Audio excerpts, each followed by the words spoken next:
Greetings, peoples of planet Earth and others, and I've got a question for you. Have you ever felt lost? Like you've been led off the destined path by some inexplicable force and have found yourself blindly scouring the depths of an endless forest, dark with thick clouds of foliage blinding your every sense and consuming you more and more with each step you take?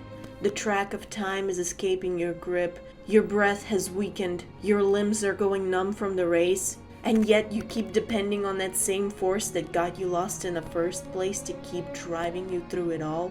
Forward, backwards, ultimately it doesn't matter. You just keep on moving with seemingly no end in sight to your journey. As at this point you've been searching for so long you don't even know or care where your tired feet will lead you. You simply continue your search, knowing hopelessly in the back of your tired mind that the only salvation there is to be found is one that will put an end to your journey for good. And yet, it is salvation nonetheless. So what else can you do besides just continue on? If that ever happened to you, fuck, man, I'm sorry. That sounds scary. Jeez, I hope you didn't expect me to have some kind of solution for that. I don't have one. Bitch, I don't even know how to do taxes, let alone how to cure an existential crisis. I think you're just fucked, sorry. But let's not hang our heads just yet. Perhaps there's still an answer to that dilemma that we can ponder together with the topic of today's video, which deals with precisely that kind of subject. A short psychological horror game called The Path by Tale of Tales. Because what better to offer a profound answer to a deeply existential question than a video game about periods? I say that jokingly, obviously that's not all the game's about. It's also about masturbation. But jokes aside, this is genuinely a really poignant game. Like, credit where it's due, it's really good. It's yummy, it's tasty, delicious, I want to eat it. It's a bit weird at times, but it's still an absolute work of art despite it all. And if you're a pretentious art nerd like me, you're gonna absolutely love this game. As more than a friend. Really quick disclaimer though, in case that intro didn't do a good enough job of setting the mood, you can expect this type of comical jokester vibe for the rest of the video. I want to make that clear since this video game is dealing with some heavy topics, particularly trauma and all that good stuff. So we will be touching on those here, so trigger warning, obviously, but also I do prefer to approach all my discussions with a lighthearted attitude. I promise I'm not trying to downplay the severity of any of these subjects or make a mockery of them. I just like to be a silly little goof, you know?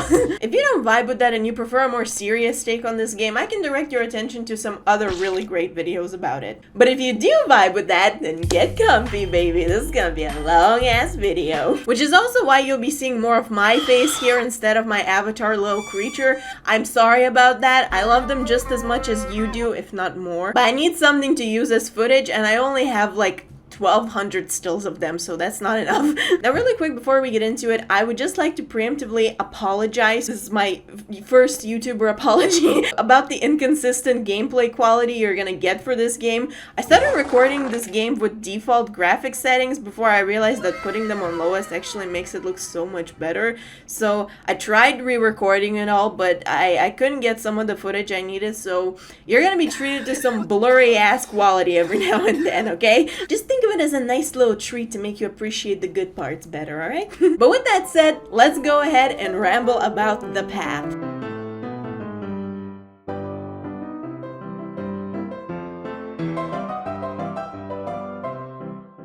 So what exactly is the path, you ask? Well, it's essentially what is commonly known as a route or a track between one place and another. Also, it's what I would be saying about every Pokemon if I had a lisp. But the path we're talking about today is a video game by an indie studio called Tale of Tales, consisting of Aria Harvey and Michael Salmon. Where is being racist again? Now, these two are basically two artsy-fartsy hipster nerds who like to create art in form of video games, and their approach to game design is very unconventional, to say the least. Their philosophy when it comes to creating games is that they're an interactive experience first, and gameplay Never, honestly.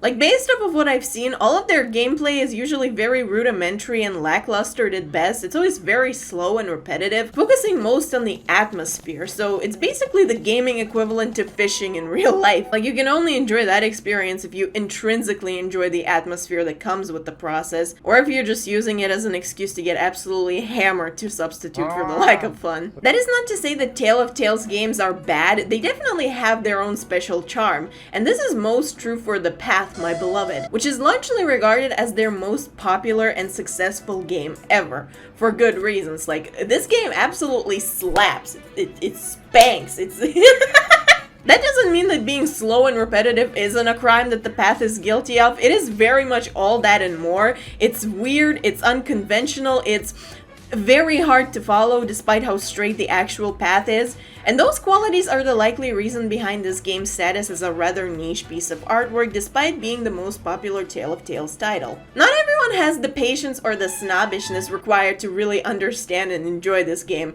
and that's honestly completely fine. Like, I get it, we can't all be smart and sexy, but I am very much one of those people that this game was made for. I love art, I love symbolism, and I don't care about fitting in. I spent school recesses writing fanfics in the corner of the room. So the very moment I saw this game, it proceeded to absolutely latch itself onto my brain like a hungry little parasite and wouldn't let go. Let me tell you, I got borderline obsessed with this game as a kid. It would haunt my nightmares and my daydreams, and even after my hyperfixation chilled the fuck out a bit, it still constantly hovered over my head like a hungry little mosquito, just slightly outside my reach, constantly looking for an opening to stab me with its needle nose and drain all my fluids, while remaining as elusive as always, making sure I can't lay my fingers on it and just kill it. That is to say, this is a very hard to comprehend game. It's very cryptic and esoteric, and absolutely nothing about it is ever straightforward, besides maybe the titular path itself, but even that's a whole can of worms. So needless to say, when I came across this game as a kid, I had nothing but questions about it. Like, what the hell were any of the things that just happened? What is going on? Where am I? Who am I? What? I am scared. Help. And you know, usually at that age, whenever I came across something cryptic or strange like The Path, I would just kind of disregard it and move on with my life. Maybe conclude with a comment to myself about how weird it is, but ultimately I won't lose any sleep over it. But The Path? It was different. I did lose sleep over it. A lot. Because it would just not leave me the fuck alone. Leave me alone, Path. I told you, it's over. God, you're obsessed. For the life of me, I couldn't stop thinking about it. I couldn't stop engaging with it, and I couldn't stop searching for answers about it. This game absolutely festered in my poor little brain, which, like I said, was very unusual for me at the time. Not in the sense that I never got obsessed with stuff before, that has always been a trait of mine, but in the sense that the genre of the media in question wasn't one I usually took interest in. I didn't like horror media at the time I got familiarized with The Path. I think it actually might have been my first ever piece of horror media I was genuinely invested in. You were my first!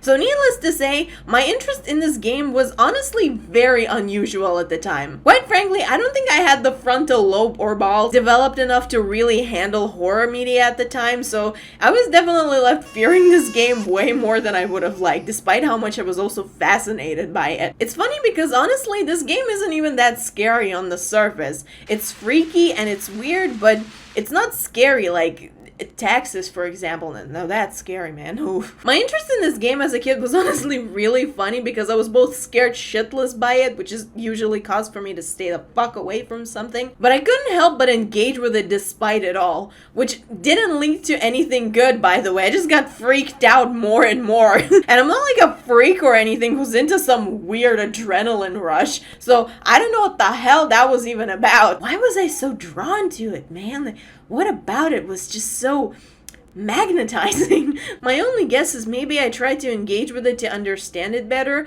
because the main thing about this game that frightened me was brought upon by how enigmatic it was. I didn't understand anything about this game, where it all came from, what was it all about, what was it all for, what the hell was Ginger playing with in the startup screen, and that terrified the absolute heebie-jeebies out of me. I don't get it, therefore it's scary. The game on the surface is honestly very chill and quite frankly kind of comforting at times, and it can even be kind of silly. Like, I've seen some people who just don't get it play it and lose their shit laughing the entire time over how weird it is. So my own fear of it was definitely a byproduct of being a little piss baby whose natural response to anything unusual was self-defecation. Like, I used to be a real scaredy cat. One of my formative memories was having a panic attack as a little kid when my mom tried to bathe me in the tub where the water just looked kind of green for some reason. Like, I straight up thought it was poison or some shit. Like, I threw a fucking tantrum over it and even fought my mom and won, and I never had to shower ever since. And while the path may not seem all that scary on the surface,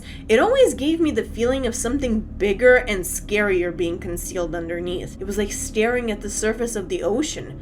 Nothing scary may be happening on top, but your mind starts racing, wondering just how much is going on below. And to be fair, that feeling was right. Like, this game is very much telling its story through symbolism and implications.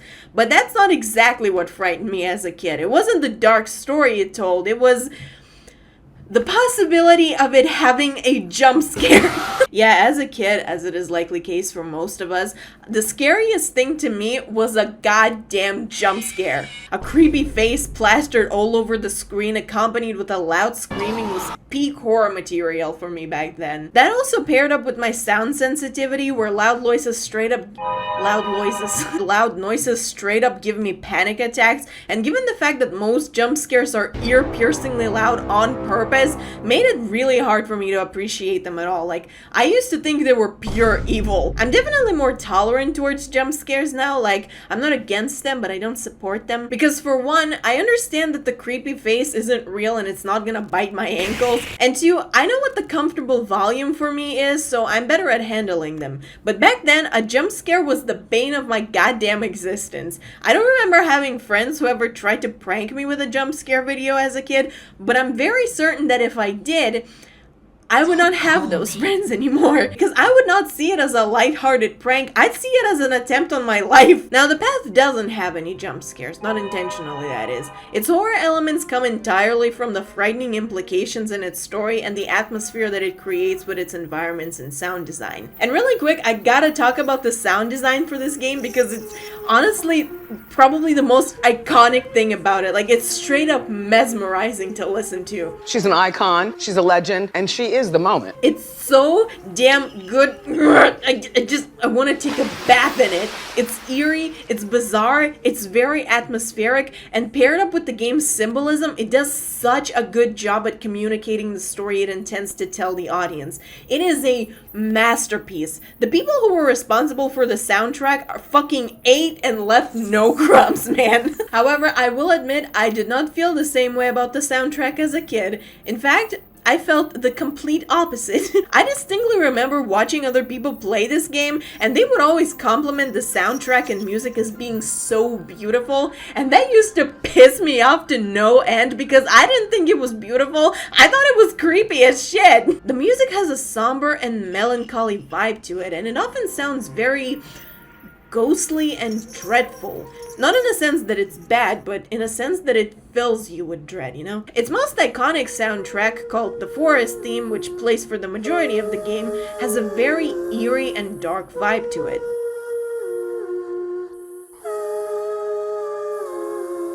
Don't let the wolf into your bed. He'll take your soul, then eat your head. So no head? And the soundtrack is almost constantly morphing and changing throughout the gameplay, preventing it from sounding completely repetitive and at times managing to surprise you.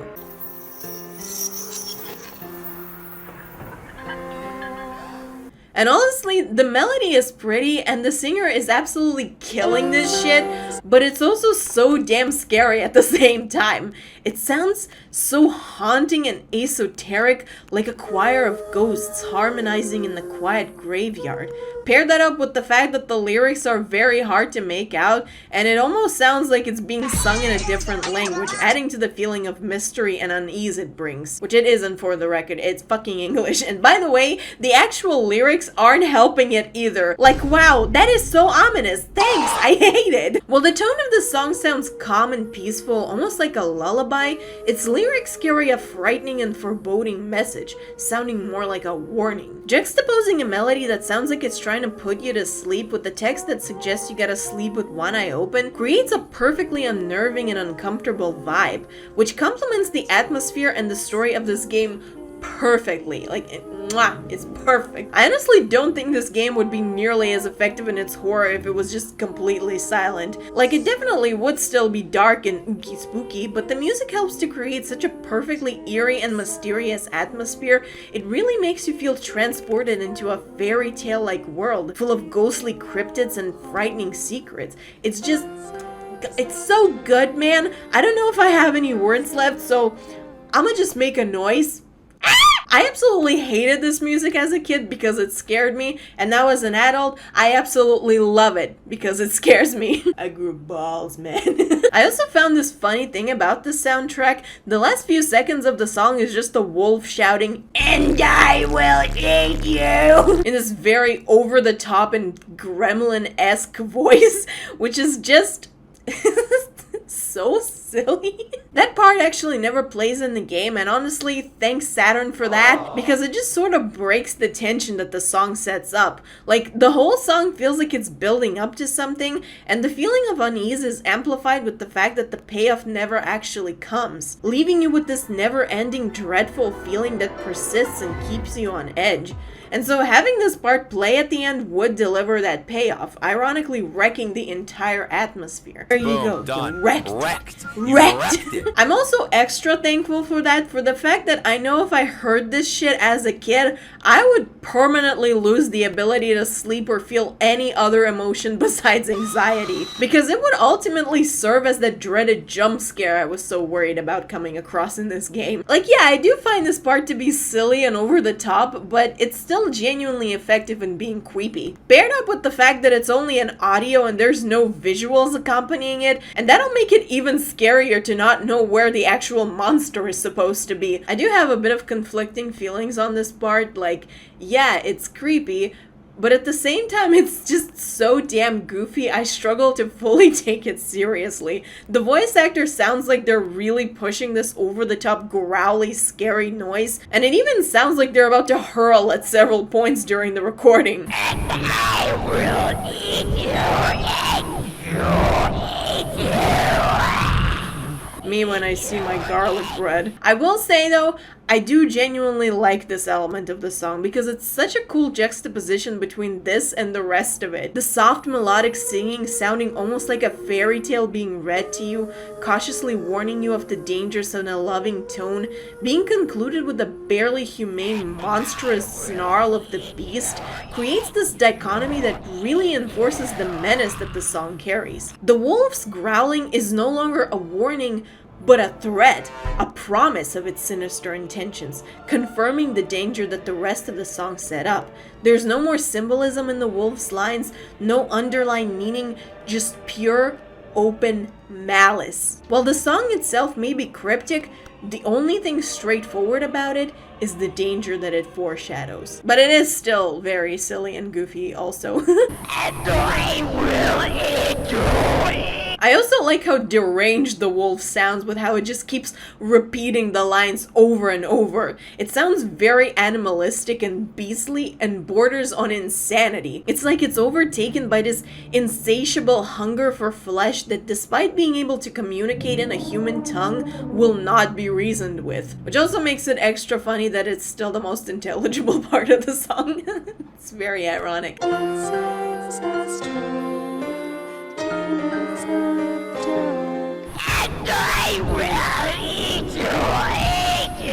But yeah, in summary, the song is really good and perfectly creepy. It makes my skin crawl, and I love it. 10 out of 10 would. Just would. And this could honestly apply to all the music in the game. Each different soundtrack is perfectly crafted to represent different themes and convey its own emotions, and they do an absolutely perfect job at delivering the intended atmosphere. As a kid, I remember struggling to play this game with headphones purely because of how unnerving the sounds were. Like, they're really effective, to say the least. But honestly, the music in this game isn't the only thing that creeped me out about it. The whole thing is just intrinsically cryptic and wrong. Nothing about it makes any sense, and nothing about it feels like a normal game either. In fact, it feels more like a window into another world than a game. It has little to no UI, no health bars or helpful little psychic fairies floating by you to explain the game's rules. Barely anything at all. Nothing. Nada. Zilch. More synonyms. When you open it up, you're not greeted by a menu, but instead a character selection screen with 6 creepy girls that you can pick from to play as on an eerily quiet and empty background. And there is no explanation or introduction to who they are besides their names, no listing of their stats or anything like that. I guess you're just supposed to pick whichever one you like based on pure vibes. I vibe with this one because she looks like she doesn't want to be here.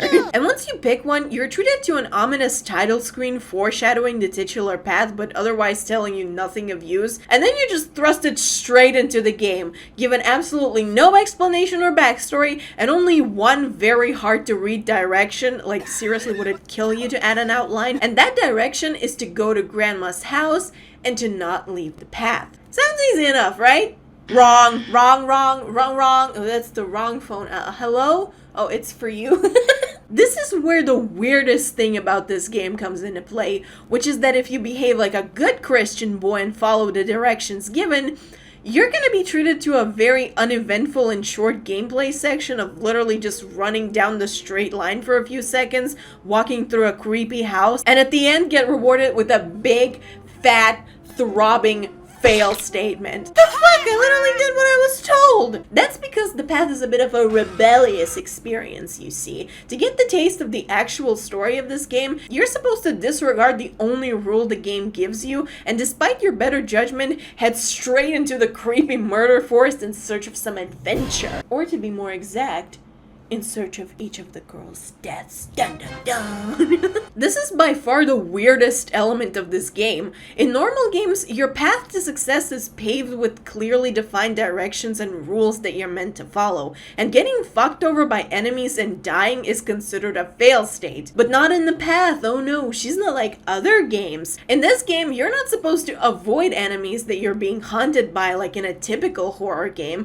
Quite the opposite. The enemies don't give a shit about you, and it's your job to seek them out and to basically die by their hands. The path was saying KYS before it was trendy. So this is very unusual and also pretty dark as well. Like, how many other games can you name where your task was to pretty much kill all your characters by recklessly leading them to their doom? Don't answer that question. I want to remain esoteric. It's also really cryptic in how it technically gives you the choice to do that. Like, it's up to you to lead these girls off the path, but you can also just play it safe and not do that, which you would think is the right thing to do. And yet, if you do the right thing, you fail. It's such a weird dichotomy between the freedom of choice and the compulsion to behave a certain way. It feels very paradoxical. This aspect of the game used to terrify me to no end. The fact that all of these girls' fates were basically sealed and it was your job to walk in their shoes leading them down the path of doom was making me very uncomfortable and uneasy. I remember at several points in the game, I tried to avoid each of the girls' death location as much as possible in hopes of finding something else. I'd even at times try to run down the opposite way of the path back to the city, hoping there may be something better for them there, like a secret extra good ending. But there wasn't. There's absolutely nothing you can do to beat this game without killing the girls. You can actually use this phone thing to return home, but it doesn't really do anything besides like maybe letting you pick a different girl to kill at the time. It almost makes it feel like this entire experience is some sort of ritual that these girls are meant to go through, or some execution sentence. Like, walking towards each of their unique locations has that vibe I'd imagine someone on their way to the guillotine would get. Not that I know anything about that. As you can see, my head is still very much attached to my neck. just in case you didn't notice. And that's not even the end of this game's weird and cryptic vibe. Like I said, everything about this game feels off and wrong, just everything, down to the atom, from its art design to the wonky controls, then the uncanny uniform black and red palettes of all the girls, the creepy and empty apartment they live in which looks less like a doting home and more like a backrooms level, the gray, endless and impossible to traverse forest which feels like it's looping on itself, full of weird areas and strange items scattered about, and the creepy ass girl in a white dress running around who never says anything and can somehow always lead you back to the path no matter where you are, the way the camera pans up and the sound of a heartbeat starts playing whenever you try to run, and the otherwise ridiculously slow walking speed of all the characters, the way that the camera also becomes fixed in some random places with no warning, the way the interactable items overlay the screen when you approach them, and if the item is meant for a different girl, her face will overlay the screen in a very cryptic way.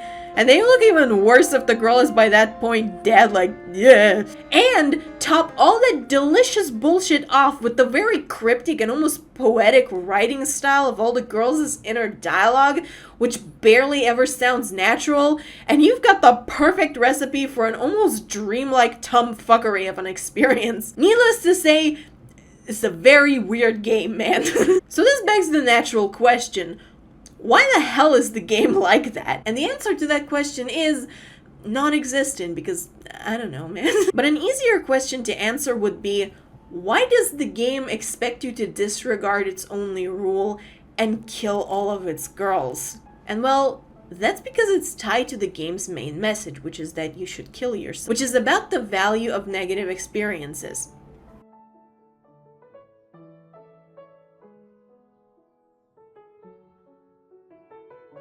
I should say here, the girls don't actually die technically in the game, like at the end they all return back to their houses like nothing happened. So the experiences that they go through is more of a symbolic representation of something traumatic that happens to them rather than like actual death. So don't worry, they don't actually die. The game is based off the well-known fairy tale of Red Riding Hood, a cautionary tale about a young girl who was sent to deliver treats to her sick grandma, and on her way there disregarded her mother's warning about staying on the path and not speaking to strangers, which led to both her and her grandma getting eaten by the wolf. Tale as old as time, the story is a well-known lesson in how dangerous it is to talk to wolves, basically. Red Riding Hood makes a mistake in the story, and so she faces the negative consequences of that mistake.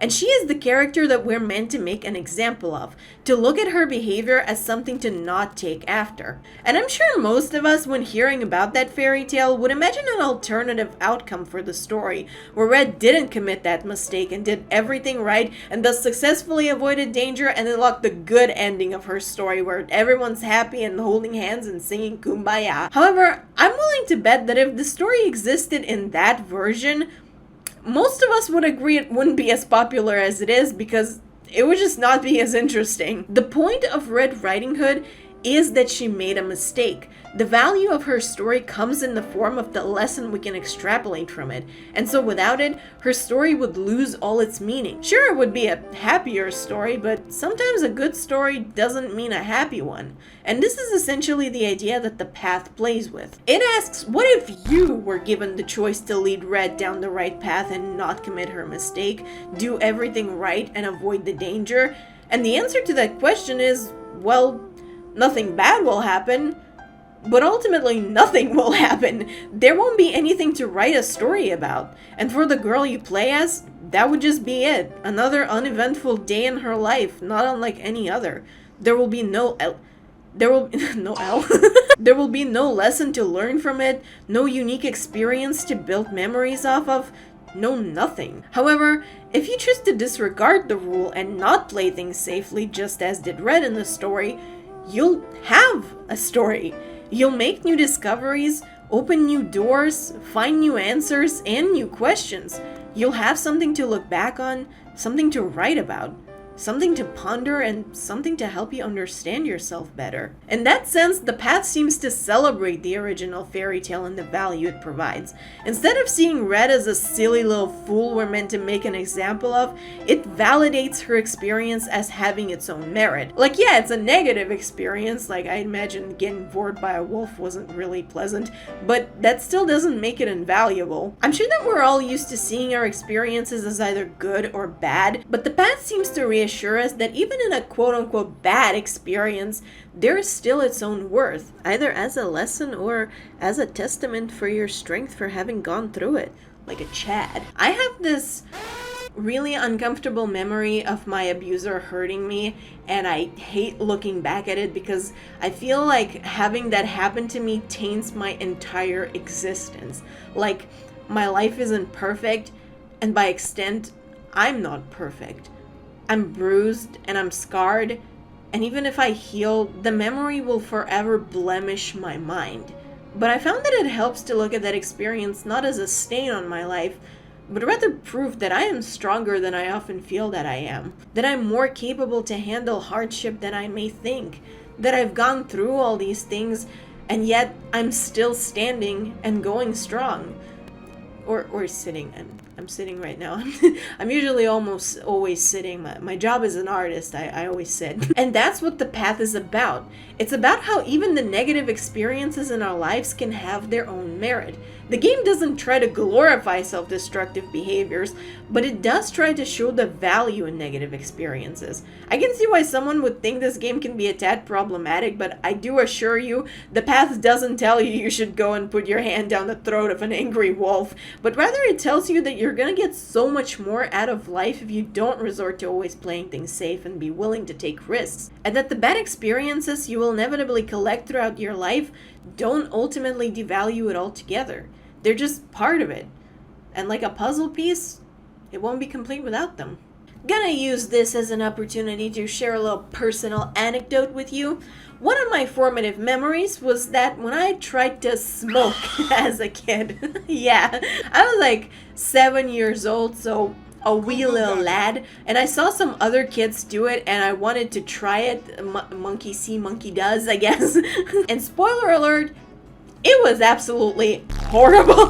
I took like half a huff and my throat was instantly burning up. I started coughing up a storm and I felt like I was about to hurl out my insides. And I didn't have any water on me to help me that either, so I genuinely thought I was about to die. I didn't, by the way. I survived, just in case you were curious. But that experience did leave a very strong mark on my psyche. Not in the sense that I shudder at the sight of cigarettes, but more so, I have decided that I hate smoking. I think it sucks, and it doesn't feel pleasant, and it is a shit from my butt, so I don't like it. And for the record, I don't regret that experience at all. Like, if I was asked if I'd go back in time and not try it, I'd say no. I'd fucking do it again, bro. I'm glad I did it, because ultimately that experience served as a very good deterrence from smoking for me. I do not have any desires to try it in my adult years where I'm much more likely to handle it, and I'm glad my first time trying it essentially traumatized the shit out of me, because was I to try it at an older age? Who knows, maybe I would have been able to push through the uncomfortableness and possibly became a smoker or even developed into an addiction. So yeah, that experience was a negative one, but it ultimately has a positive effect on my life. I have successfully avoided the possibility of me getting addicted to nicotine. Instead, I'm only addicted to crack. So yeah, it is my humble opinion that all children should be forced to try smoking. But back to the path, I want to also acknowledge that this game doesn't imply that not playing things safe is a surefire way of getting hurt every time without fail. Because in order to actually go through each of the girls' traumatic experience, you're meant to find a very specific area in the forest, and it is absolutely possible to even make all the way to it and still be able to return to the safe path completely unharmed. So it isn't a game that says not following the rules will 100% always leave you with scars, but that you should go for it anyway because scars are rad. I have a scar on my here. I don't know if you can see it, but it's right there. But instead, it's a game that says you absolutely can get hurt while not playing things safe, But that shouldn't stop you from trying to do things that are interesting, like sticking your hand down the throat of an angry wolf or smoking. Another thing that the path is about is the process of growing up and the trauma that comes as a result of living.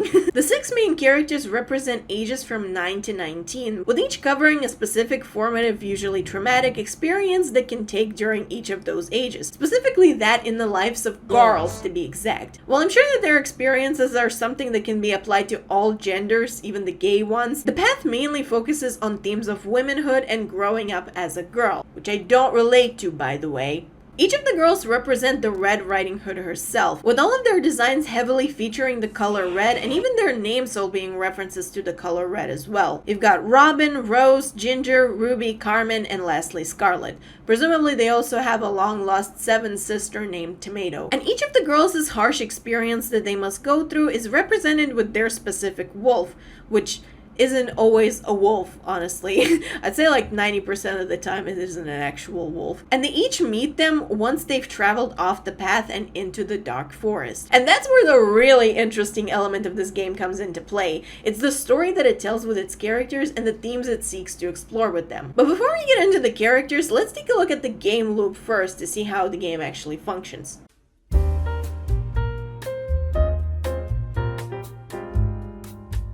The game opens up on a picture of a quiet and empty apartment that looks redder than my shower during the worst time of the month, when I spontaneously decide to dye my hair maroon, that is, and you're instantly greeted with the 6 main girls that you can play as. The playful Robin, the kind Rose, the rebellious Ginger, the angsty Ruby, the outgoing Carmen, and the responsible Scarlet. Now, why are there 6 of these girls, you ask?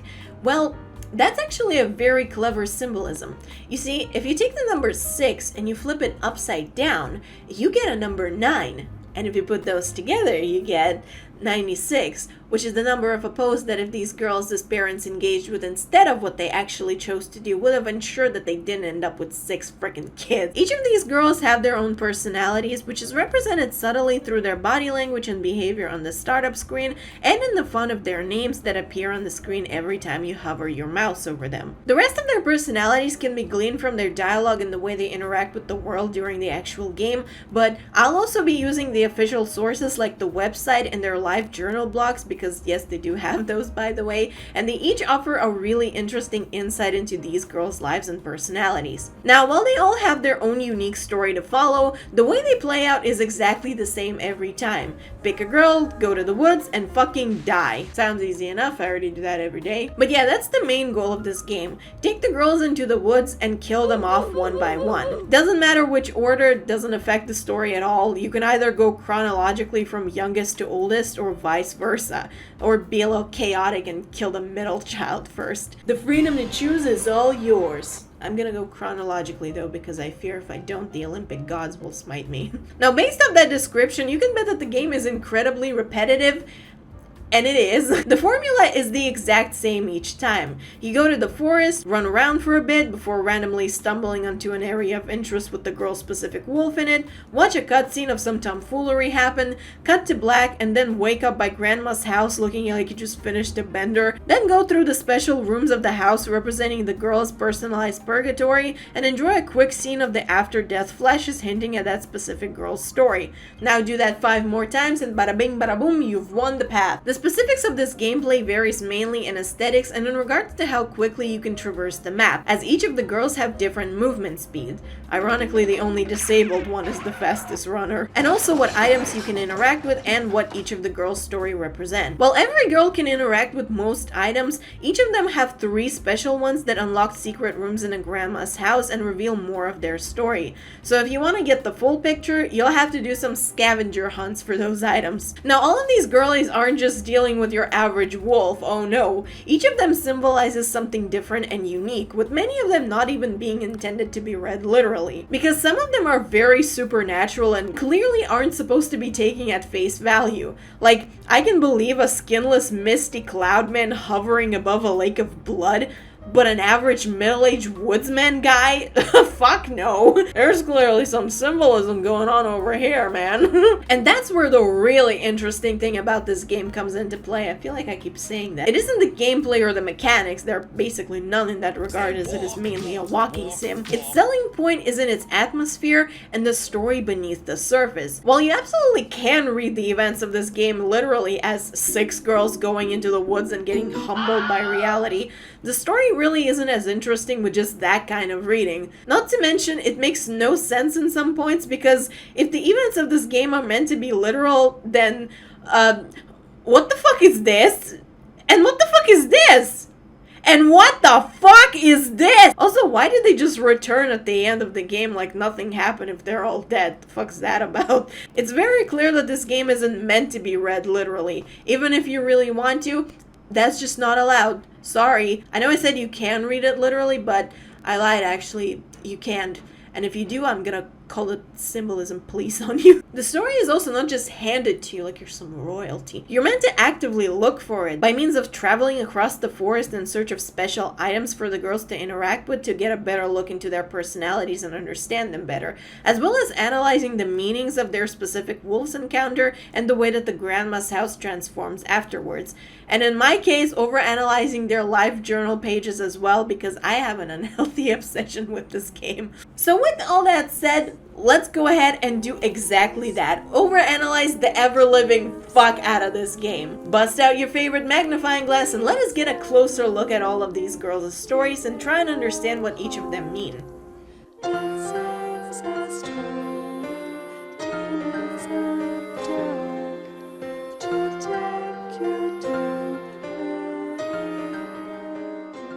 Let's begin with our little girl Robin, the youngest of all the sisters, last to be born and the first to die, as well as the dumbest of all the girls, as it is courtesy of 9-year-olds to be. Robin's design is by far the most faithful one to the image of the original Red Riding Hood, both in her being a small itty-bitty kid and in her rocking an actual red hood. Hell yeah, girlie's absolutely dripped. Kenneth, plug it up. Plug it up, Kenneth. By the way, fun fact, on Robin's life journal page, it's actually revealed that her red hood was a birthday gift from her grandmother, as well as the little toy car she's seen playing with in the main menu being a gift from her oldest sister Scarlett. And both of these items she seems to cherish deeply. I just thought that was a cute little detail. It doesn't really matter for the story all that much, but it adds so much to the characters and I just adore it to bits. I love it when creators add neat little details like this in their stories. Robin is characterized as extremely immature and playful, which, you know, isn't a bad thing given that she's a child.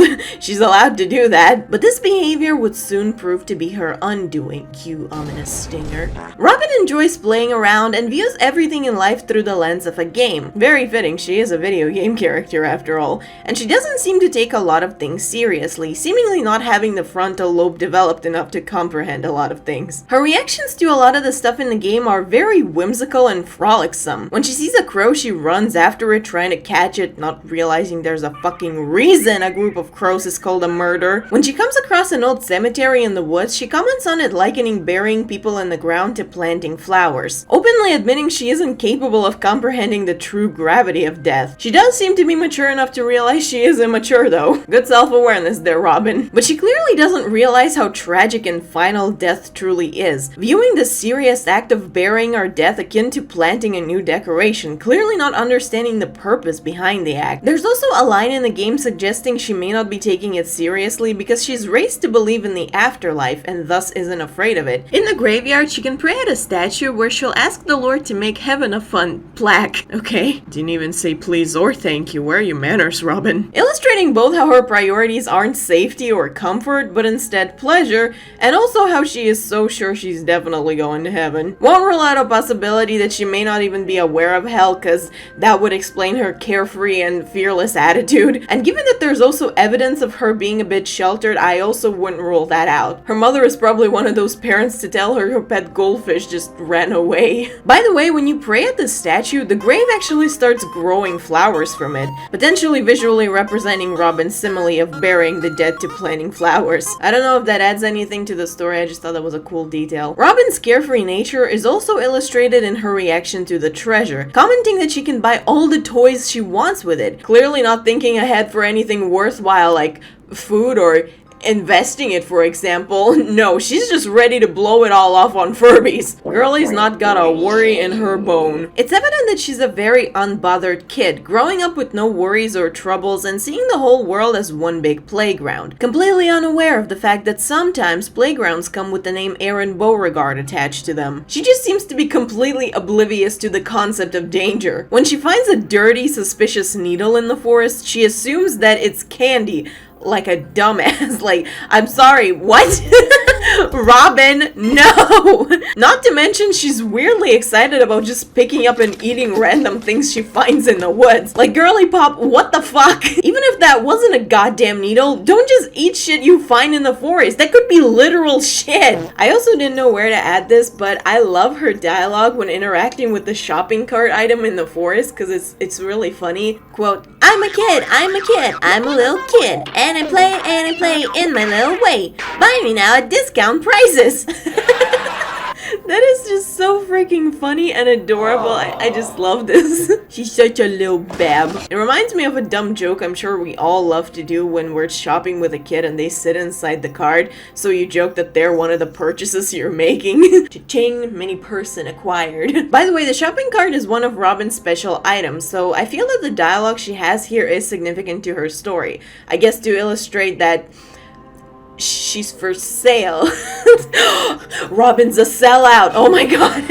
At the cemetery, Robin can also interact with a dugout grave, another one of her special items, digging through the dirt while gleefully commenting on how fun it is. Clearly not realizing how fucked up putting your hands through the grave is. Like, besides the fact that it's just dirty, that's a grave.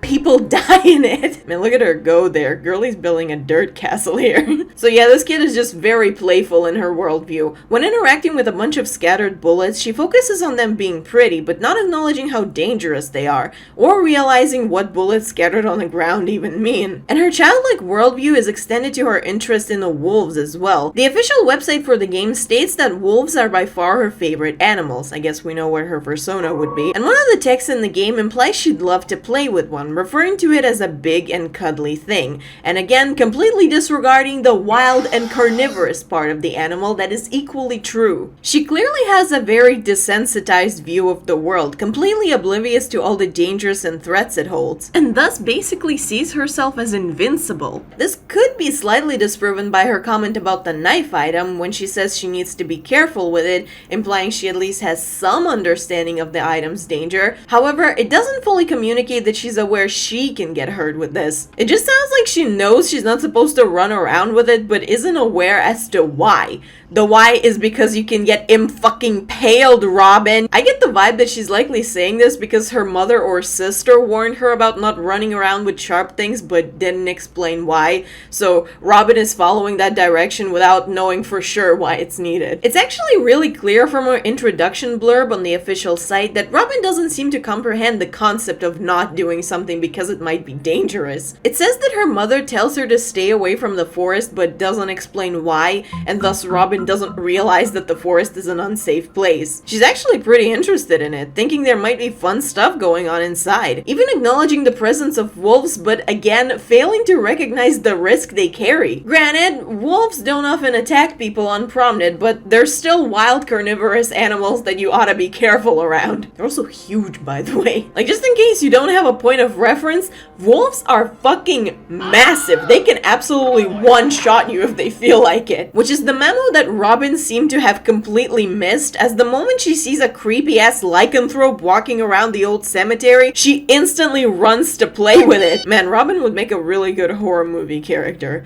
Not a final girl, far from it, but a good character to move the plot along. Now, in this game, every time you approach the girl's special location, a cutscene will play foreshadowing her wolf encounter. And in this one, there's this little part where it looks like a POV of something big and wild running towards the cemetery, and I'm willing to bet that the POV is meant to be Robin's and not the wolf's. She's the cray-cray one. So yeah, this is when Robin meets her wolf, which is an actual freaking werewolf, or just a very horror-focused persona. Damn, look at his nips, dude. Is it cold in here? Watch where you turn, man. You almost poked my eye out with those pool noodles. Not gonna lie, when I was playing this game as a kid, this location was by far far the creepiest out of all of them, and the sight of the werewolf hulking around this barren graveyard still sends shivers down my non-existent spine.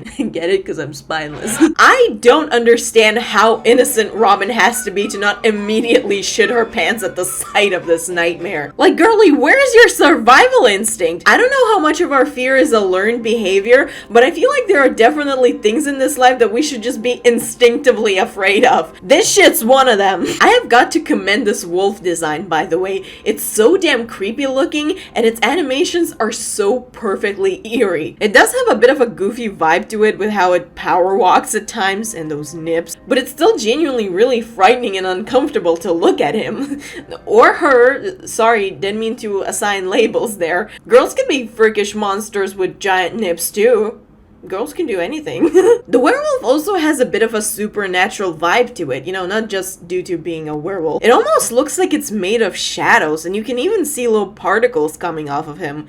Or, I don't know, maybe those are flies and he's just stinky. And if you get close to it, this creepy-ass glitch sound effect starts playing, making it sound like a virus or an oddity in this game. But Robin here isn't thrown off by the sight of a cemetery full of dead, decomposing corpses and a giant shadow monster with dagger-lined jaws walking around. And looking at this furry abomination with weapons in place of hands and teeth, she thinks to herself, "Giddy up!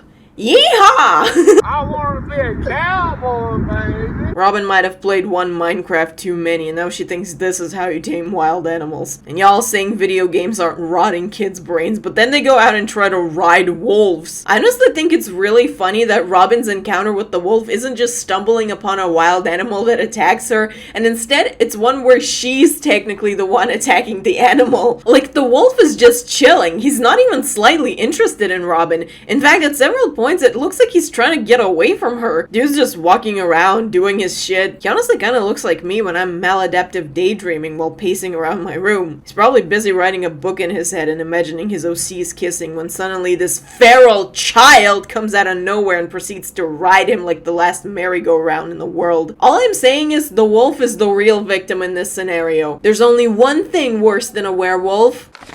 Boom. A child. Anyway, Robin quickly learns the definition of the phrase "fuck around and find out" after the wolf shakes her so hard that she loses conscious?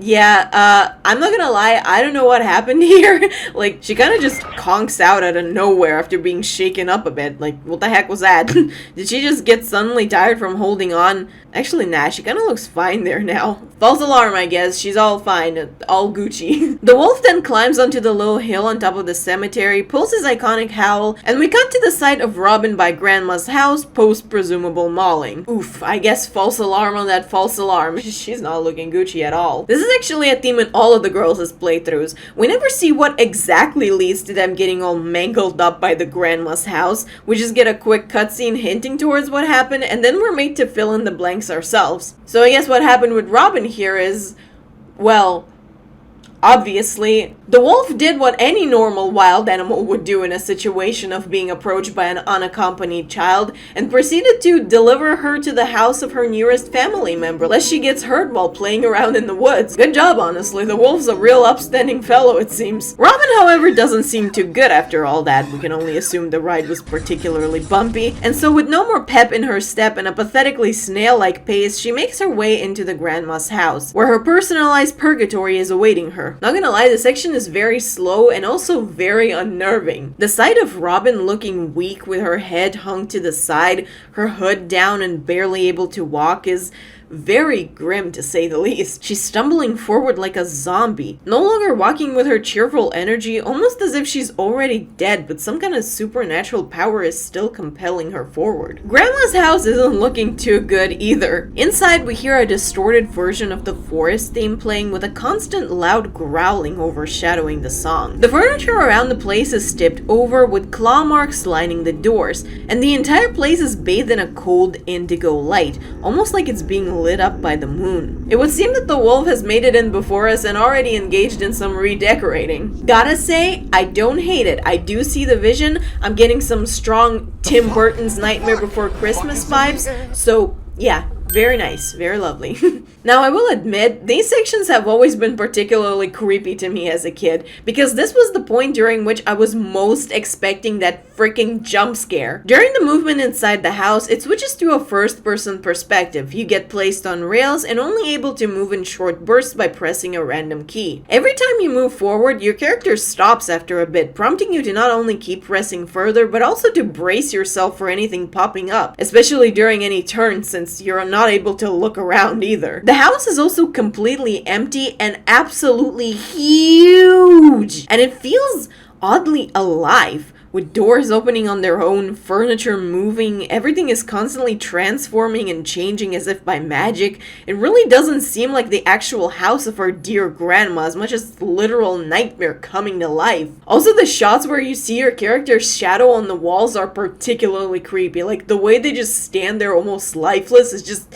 I have no words, only noises. So what exactly happened to Robin after her wolf encounter? Well, to understand that, we're gonna have to take a closer look at her special rooms in Grandma's house. The first special room seems to be an attic area with a baby crib with what looks like a bird's nest inside. Before getting into this room, we also walk across this tunnel with the light at the end of it, which seems to be representing exactly what it is. You know, a butthole. At this point, the sound of a bell tolling can also be heard, resembling the death knell, hinting at a very grim interpretation. Now, what does the crib mean? Those are typically associated with infancy or, more broadly, childhood. They're also items designed to be safe for the children to make sure these self-destructive time bombs don't implode in their sleep. However, this crib in particular seems to be flipped upside down, potentially representing how Robin's entire childhood was flipped on its head, and her childlike worldview is no longer protecting her from the harsh realities or dangers of the world. The nest inside would probably be representing Robin herself, since,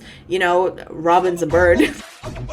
So yeah, I'm pretty certain that this is meant to be her crib, therefore representing her childhood. I also find it really odd that there's a light hanging right above it, shining directly at the crib. Like, you'd think that'd make it a bit difficult to sleep, huh? I don't know what exactly that means, other than possibly hinting at Robin struggling to sleep, maybe? Either the light is representing something that is physically making it hard for her to shut her eyes, or it could represent her becoming afraid of the dark and needing the light to always be on, which does juxtapose with her previously established brave and carefree attitude that led to her trauma in the first place. There's also a rocking chair way fucking up there.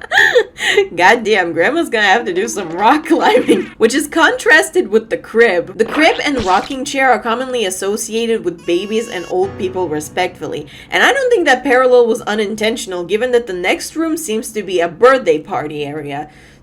On a budget, that is.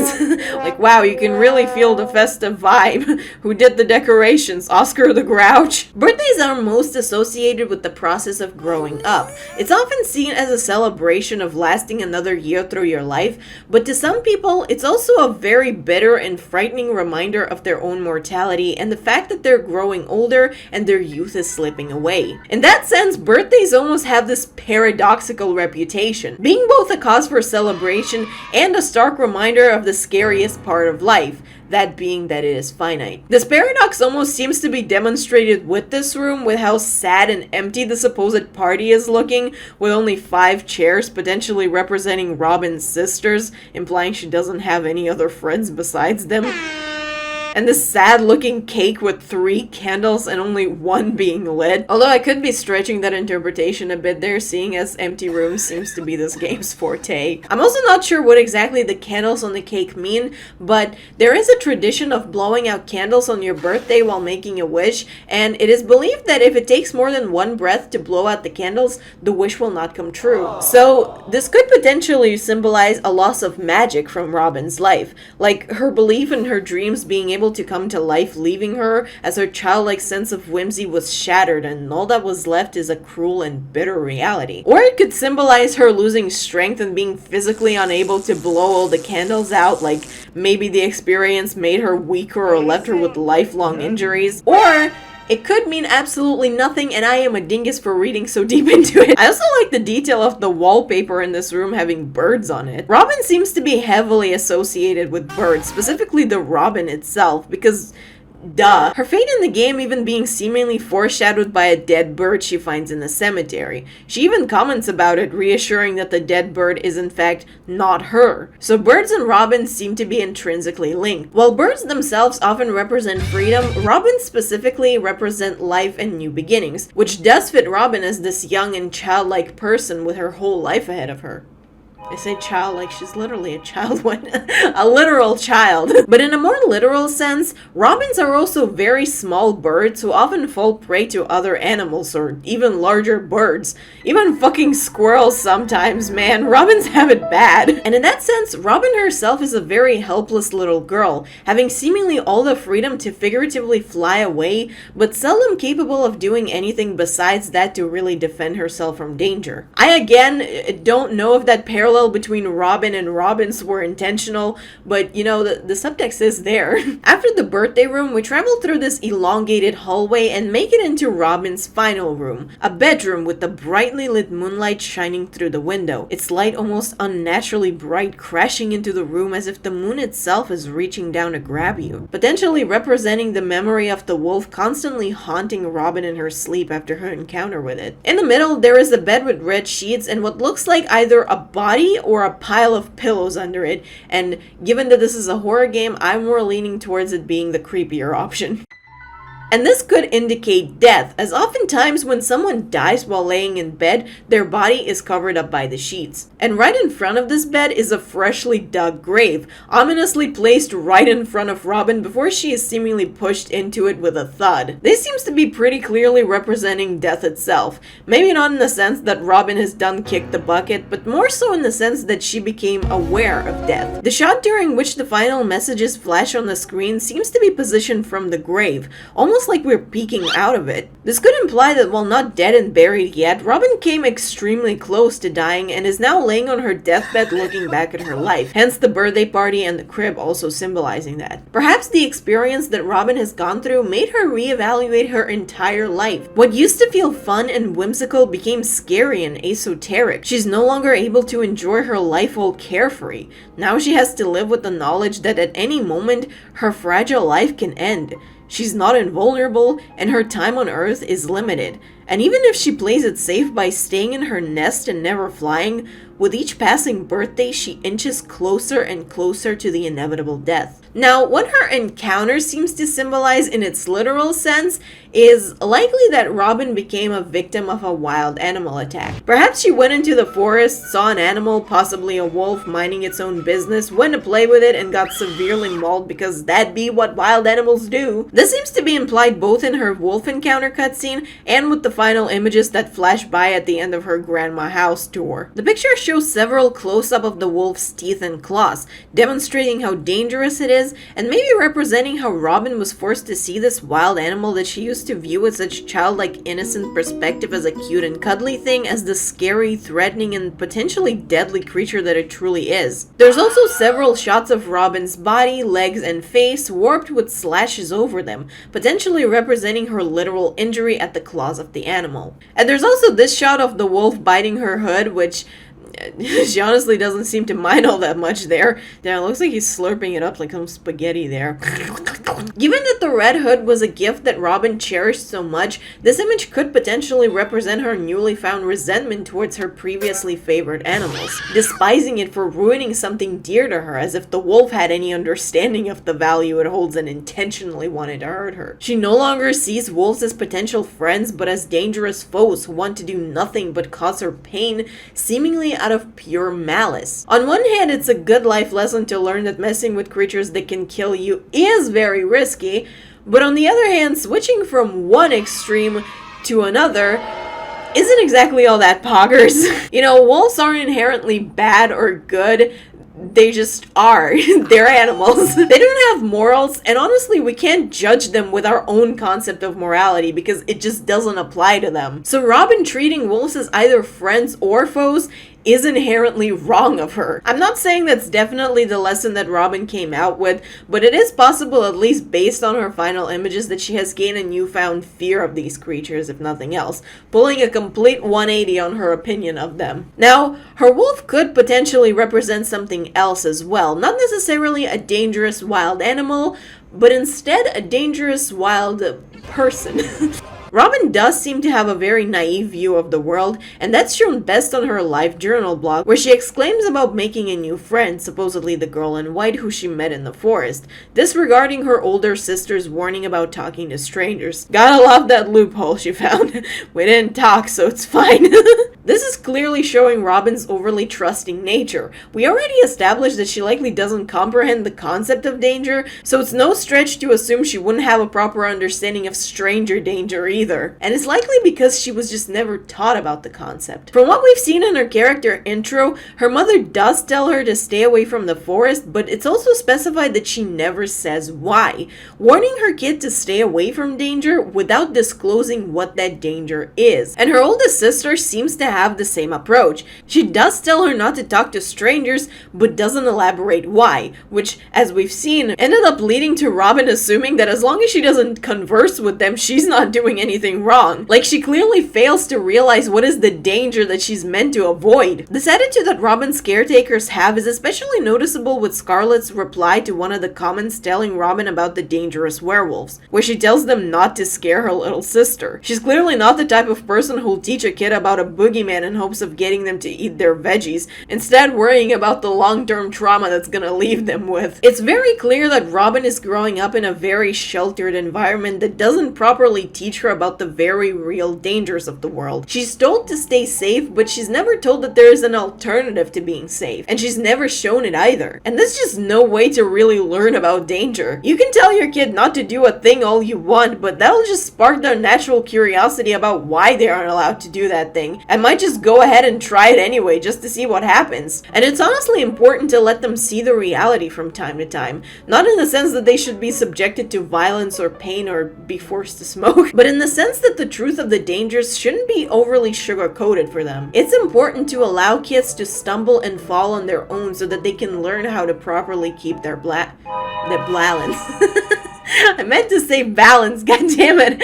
Coddling them too much will only lead to them staying inept or becoming reckless, and we see exactly that happening with Robin's trauma at the claws of her wolf. However, like I said, there is a possibility that her wolf wasn't even an animal as much as it could have been a person that attacked her. The theory that Robin's attacker was a person is backed up by the fact that her wolf isn't just an animal, but rather a werewolf, and the comment that Robin makes about wolves being like dogs but werewolves like people. However, I'm more leaning towards assuming that Robin's attacker was an animal, because this line is likely representing her projecting her worldview onto a creature she encounters, seeing it akin to a person she can befriend and not like the animal that is just minding its own business. This comment also showcases Robin's naivete. She fails to realize the nature of wolves as dangerous creatures, seeing them akin to a common domesticated pet, and viewing monstrous creatures who are seen as inherently deadly as the same as all humans, possibly showing that she believes any person, no matter how threatening they may seem, can still be reasoned with. Also, funny enough, wolves are like dogs isn't inherently wrong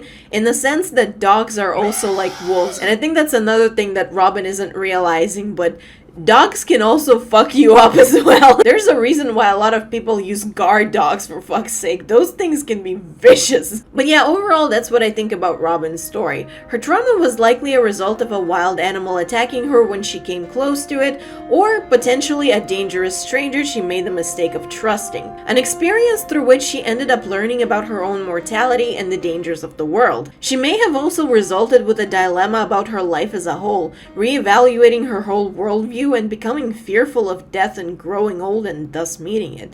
But honestly, that's a very downer interpretation of her experience. Maybe she actually came out thinking she's even more invulnerable now, given that she survived. Who knows? But yeah, that's all I've got to say about our little girl, Robin. She was a naive kid who learned about the harsh realities of the world the hard way.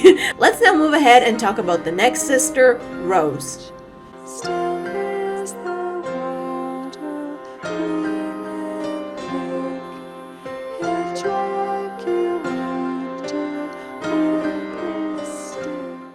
Yeah, the camera is always gonna be at a different angle because I keep forgetting how I set it up every time. Now, Rose is the second youngest of all the sisters, being only 11 years old. However, on the official website, she's described as being rather mature for her age. Oh, never a good sign when you hear that. Her personality does carry a level of wisdom and prudence, though. For example, she seems to have a level of understanding of death that is very intelligent and sophisticated, stating that the circle of life and death knows no beginning or end, seemingly viewing death and life not as opposite forces, but as one coalescence, and treating death not as scary or inherently tragic, but rather completely natural thing. As long as it isn't the death of an animal or a tree, then it is tragic. She's also characterized as being very responsible and proper, hinted at in her comment about the wine that she's bringing Grandma, saying that she hopes she doesn't drink too much. Hey, come on, Rose. Woman's old and sick. Let her get hammered every now and then.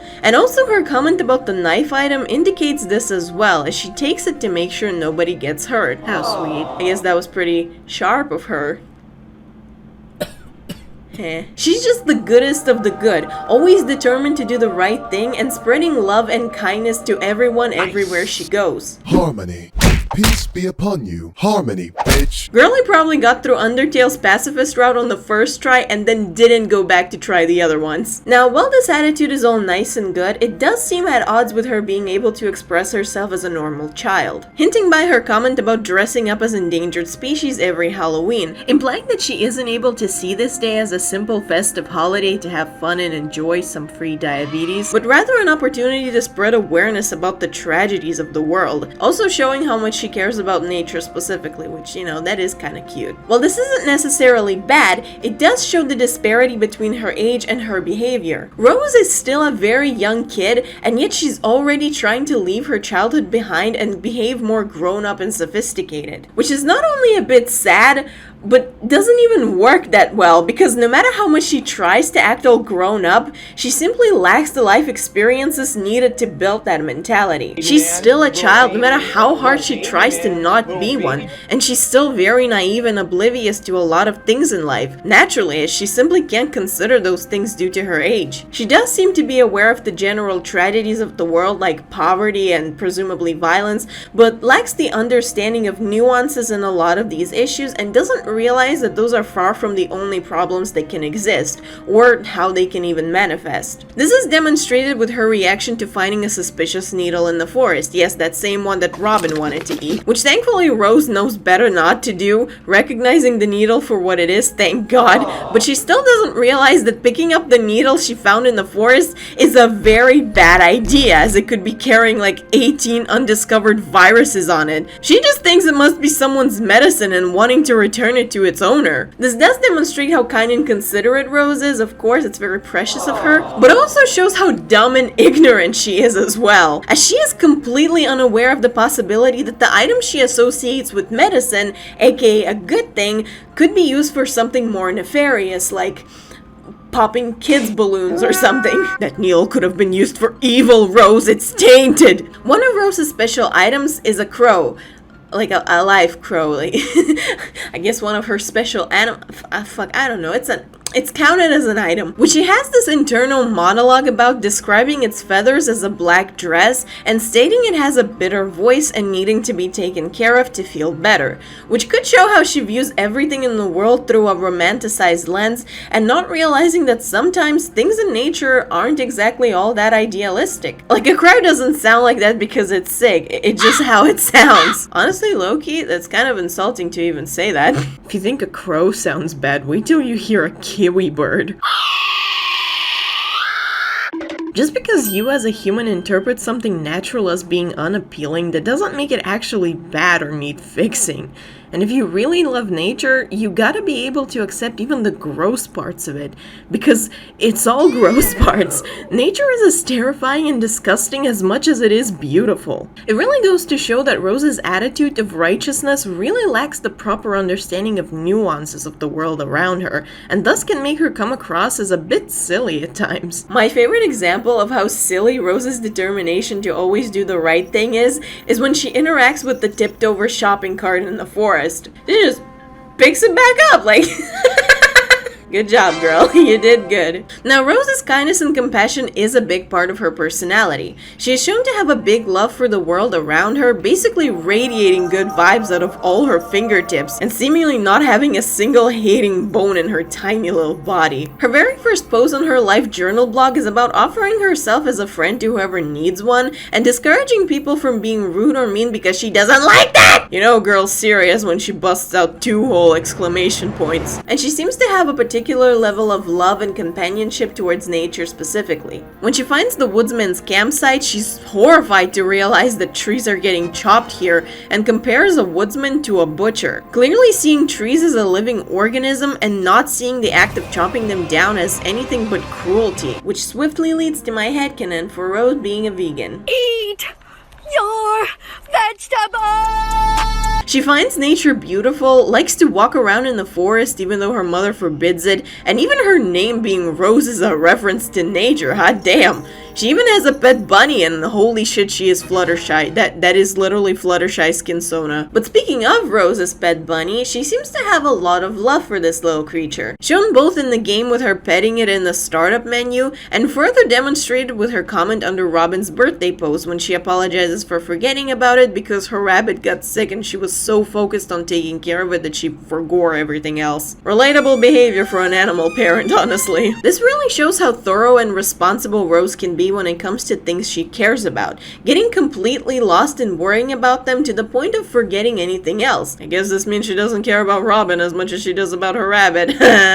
I'm kidding, I don't think that's the case because that'd be kind of fucked up. But it does show Rose's worrying nature. When something is wrong, she gets so preoccupied with making it better that she can be completely consumed by it. This is again reinforced by her choice of Halloween costumes, showing that when something is troubling her, she'll use any opportunity to do all she can to make it better, and is unable to just let it go or even distract herself from it. She's a very caring person, and perhaps she cares a little too much compared to how much she's actually able to do.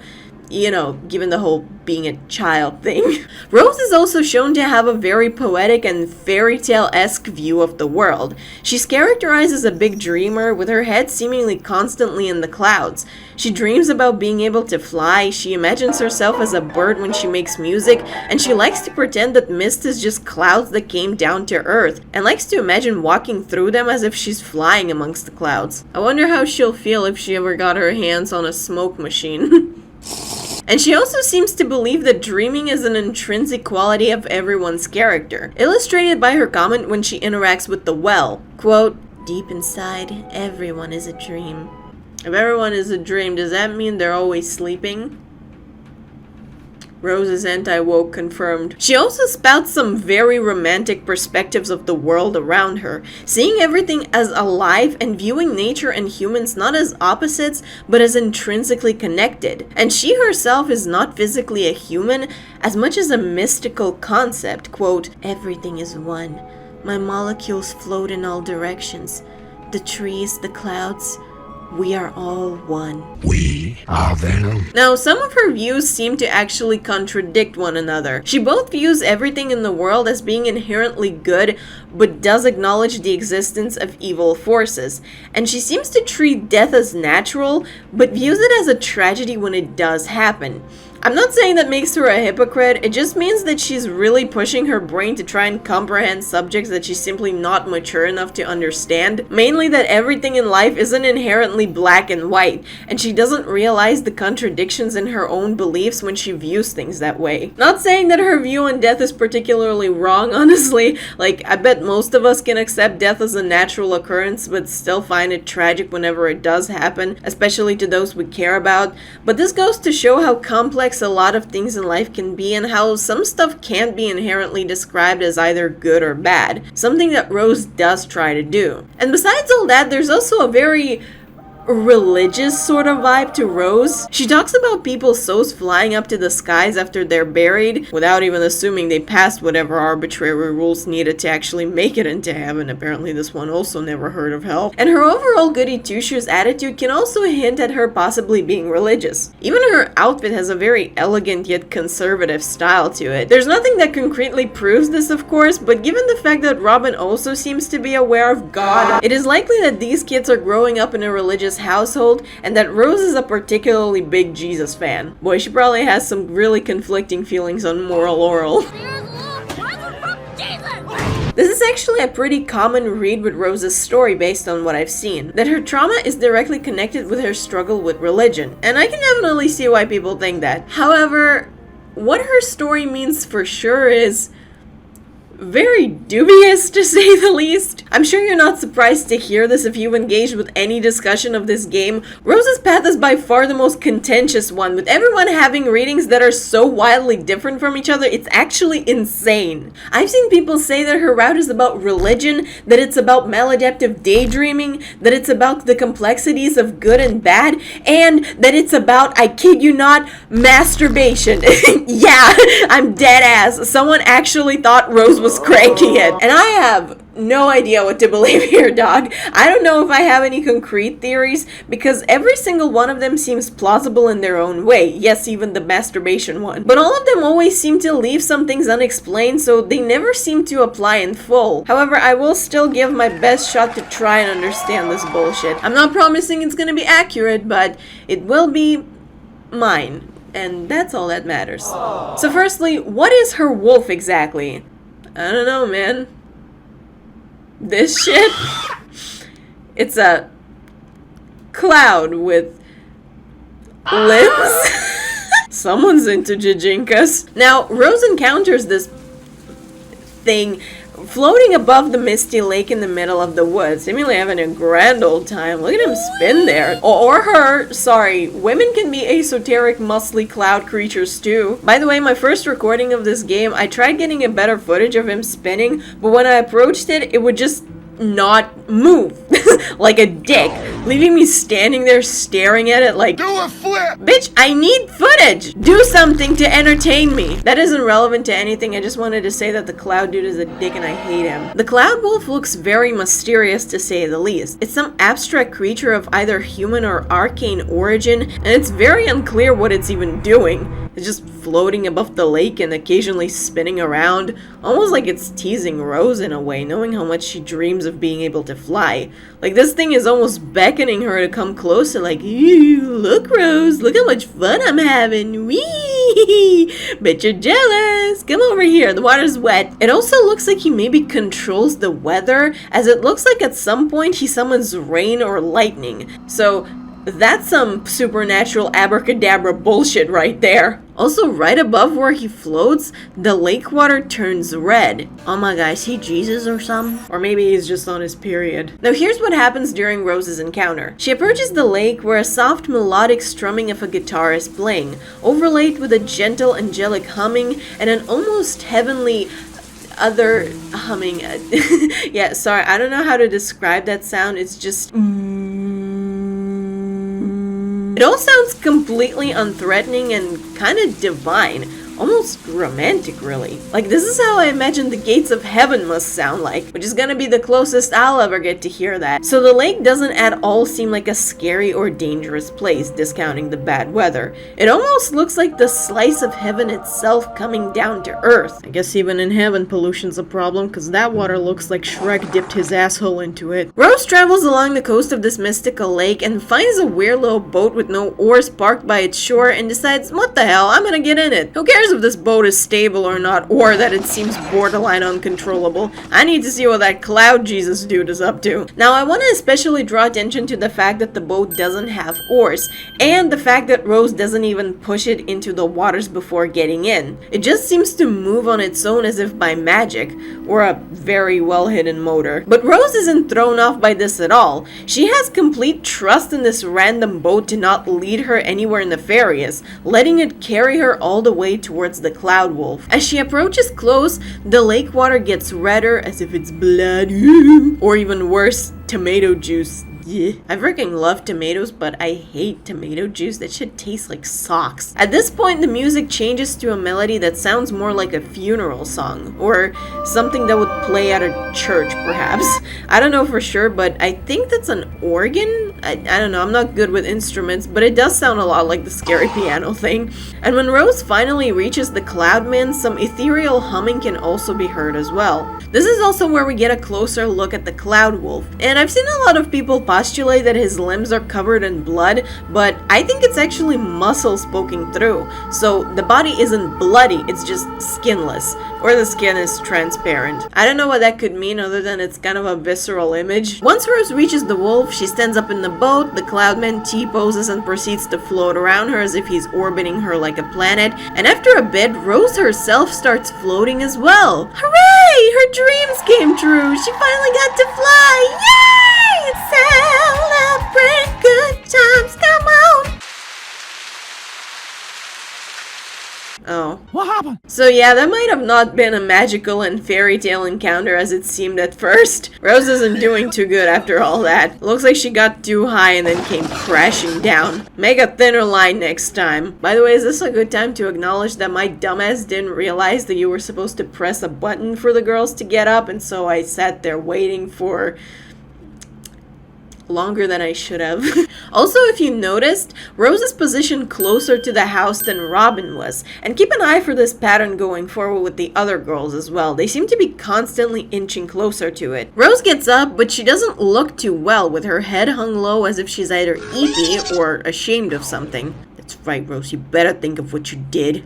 Whatever it was. By the way, fun fact, Rose always stands with her feet pointed inwards in this cutesy shy ooh-woo pose, but at this point, her feet are positioned normally. That's just a cool detail I noticed. Girlie doesn't have the strength to perform adorableness after her wolf encounter. She makes her way into Grandma's house where it's raining and thundering. Looks like the roof's leaking just a tad. And this is where the horror of this scene got completely lost on me because I recognized the stock thunder sound effect playing and completely lost did.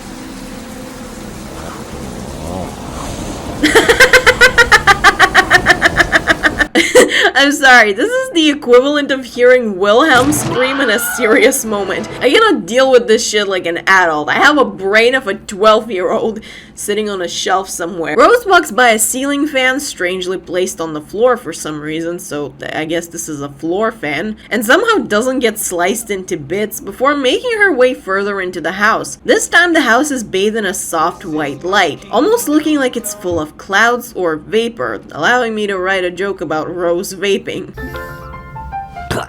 Her first special room comes in the form of a red bathroom with a white bathtub on one side and a mirror above a sink on the other. Looking like an average bathroom in your house, albeit a bit empty, but that's in character for this game. The room then multiplies itself and stretches, making it look almost like a public bathroom instead. Perhaps this is meant to symbolize the concept of gender-neutral bathrooms and bathrooms in one's house as being one and the same. Her next special room looks like a little corridor area with a desk stuffed into it, with a chair by it and an empty birdcage hanging above.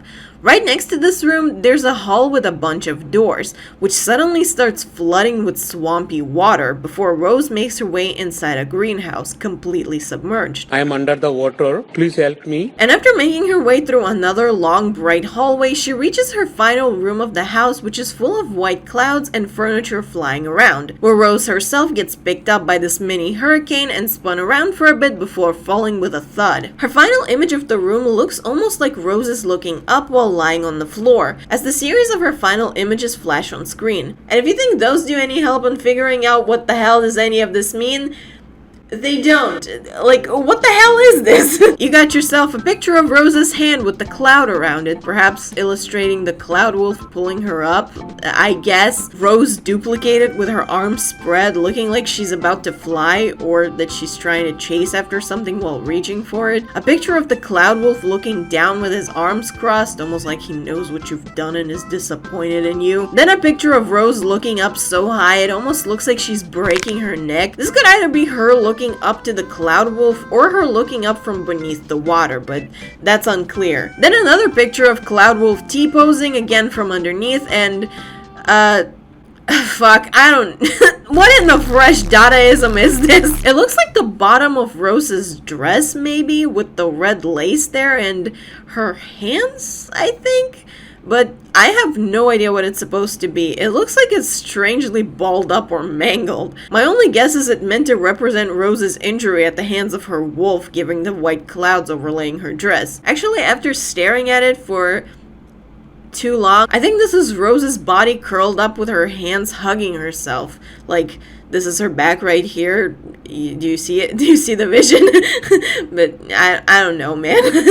So, what does any of this mean? Your guess is as good as mine, man. I am completely lost here. This route is incredibly confusing and weird, and there's so many details here that make little to no sense that I am just completely struggling here. But I'm still willing to give a shot to try and figure this thing out, so let's try and analyze all this bullshit in more detail.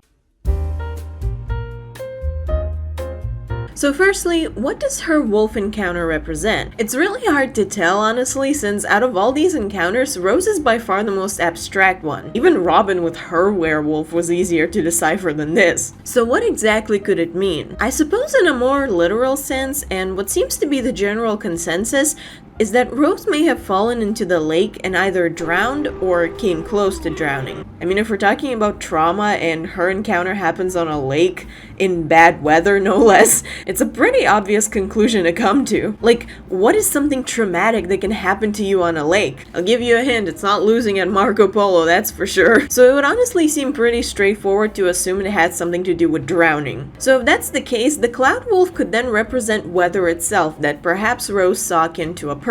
I mean, she already has a habit of seeing everything around her as alive, so it's no stretch. When arriving to the lake, Rose says hello to the clouds, welcoming them to Earth as if they can hear her, showing her dreamy and childlike view of the world, looking at literal weather through an anthropomorphized lens. This could explain why the wolf looks so damn abstract, because it's literally a collection of clouds that Rose is ascribing human traits to, but aren't actually human. As for why they're skinless, I don't know, maybe Rose is just a freak like that and she's secretly into gore or something. The lace of her dress already looks like veins anyway, so I wouldn't rule that out. Girlie's got some secret dark interests. It's always the quiet ones, isn't it? Actually, now that I think about it, the reason why the Cloud Wolf looks like that could be a visual representation of nature as a whole. The wolf appears as something beautiful and at the same time frightening. And this even extends to the entire location of the Misty Lake, as it's looking like a serene and pretty place that is pouring with rain and thundering. This is largely what nature is. It is both a beautiful and ugly thing,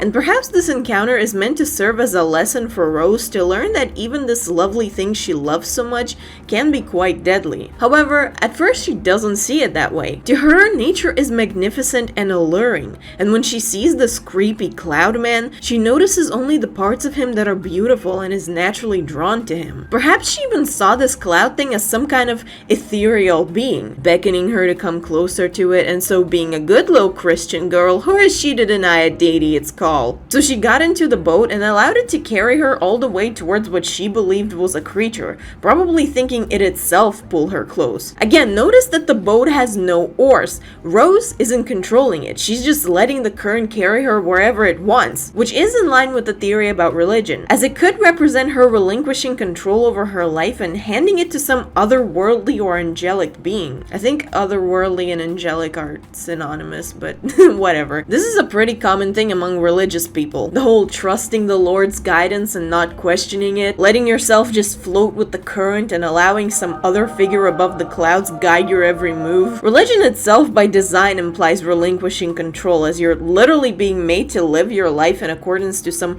ethereal rules and not necessarily your own choices or desires. Not saying that's always the case. I mean, some people are religious because it's their desire, but it's also common for people to follow these rules because they think they have to, or because they're forced to, but not exactly because they want to. If this reading is correct, then Rose's path could be about learning of the need to take control of her own life, as well as being more in tune with reality rather than her maladaptive daydreams. Like we've established, Rose has a very dreamy and magical side to her personality. She seems to view everything in the world through this magnificent and ethereal lens, seeing nature as alive and loving and thinking she can literally communicate with it. Rose really wishes she was a Disney princess, I guess. And y'all saying cartoons aren't rotting kids' brains, but then they go out and try to talk to clouds. Rose's lesson is then learning that Disney princesses are in fact not real, but dying like a moron from a natural disaster absolutely is, and so she needs to get her head out of the clouds and come back to Earth. The natural disaster being what Rose fell victim to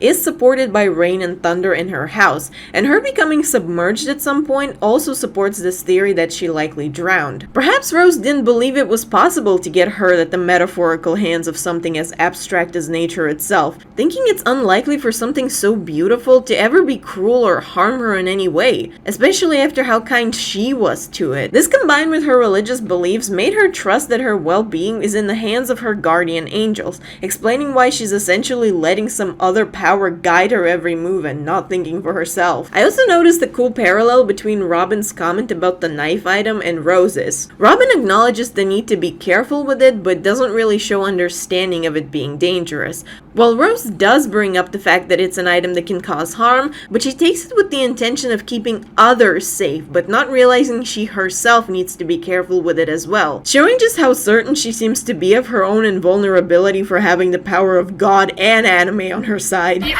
The religious aspect to Rose's story is also backed up by the hallway of doors. Because what are doors if not options or opportunities? I know, I guess a means of walking through walls also. Perhaps Rose was used to letting all her life decisions be made for her, following the guidance of her mother and sister and or the Bible or something, and being used to basically letting other people tell her what to think or how to act. But then she was met with the reality that sometimes she'll need to make her own decisions and think for herself, taking control of her own life. And when faced with the knowledge of how many possible options she has, she becomes overwhelmed and doesn't know what to do. Represented visually by the room flooding during this very point, perhaps it's a way of showing how Rose feels like she's drowning in all the options. This could also explain the ceiling fan on the floor and also this weird table with the crow on the wall. Perhaps it shows Rose losing her sense of direction and not knowing what's even right or wrong, if apparently the teachings she's been following her entire life could be wrong. It could also literally represent her drowning, since when you drown you don't really know which way is up or down. As for what the crow means, I honestly don't know. It's kind of just chilling there. By the way, there's something else to be said about Rose's attitude towards her teachings. It's not like she's completely incurious and always takes everything at face value. Her life journal blog shows that she's more than capable of finding things odd or questioning how certain things work.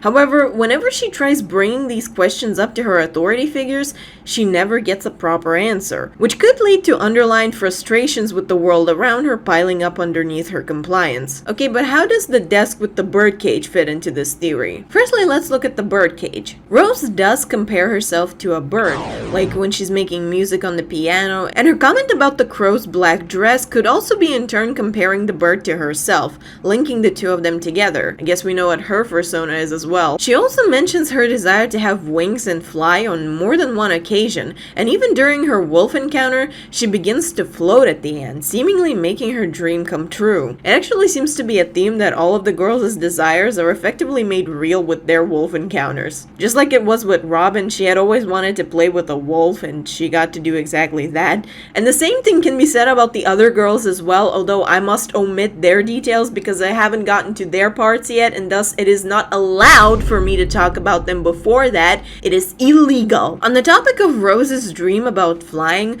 flight represents freedom, so perhaps this could symbolize Rose's underlying desire to be free from the rules she's been made to follow.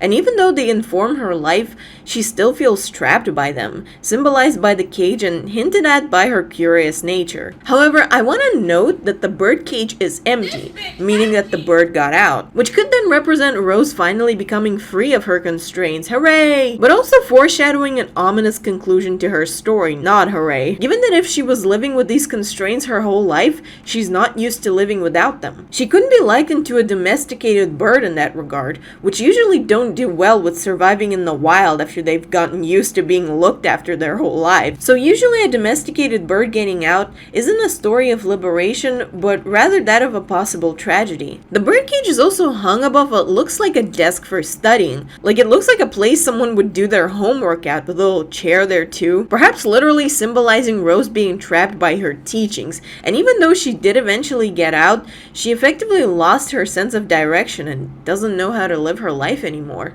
Okay, then what about the flooded greenhouse? What does a greenhouse even mean? Well, it's a little area for plants where they are cared for and effectively protected from all natural disasters, remaining in a small but cozy environment that allows them to flourish during any season and any weather. In a sense, greenhouses carry a bit of a paradoxical vibe to them, at least that's how they always read to me, as being both a place for nature to thrive while being in their own nature, industrial and man-made. And if that reading isn't a wild fucking reach, it could represent Rose's conflict between her love of nature and her being, well, human, as in something that is often seen as antithesis of nature. Like, let's be real, humans aren't equipped to surviving in nature on their own. From the beginning of times, the only reason we managed to get through all this bullshit and reach this stage of our evolution when we're able to waste our resources on such useless craps like NFTs or cyber trucks was by rising above nature, via creating tools for our survival, whether that be housing,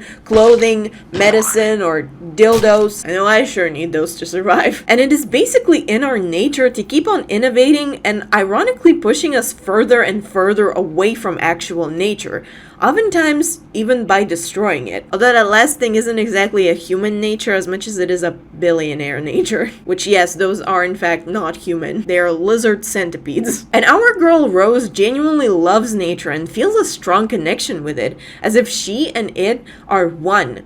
But she becomes conflicted in her feelings upon being faced with the fact that nature herself wouldn't welcome her with open arms, as it isn't this kind and loving companion she can rely upon. It's an unpredictable and, while beautiful, at times genuinely dangerous entity. She's very likely to not survive in it without the help of technology and innovations, the very things that defy nature. Kinda reminds me of that one Gumball episode where Mr. Small, the hippie vegan teacher, ran away to live in the woods and nearly died like right away. This has been the hardest 8 months of my life. You've been gone half a day. I fear I will not survive another winter.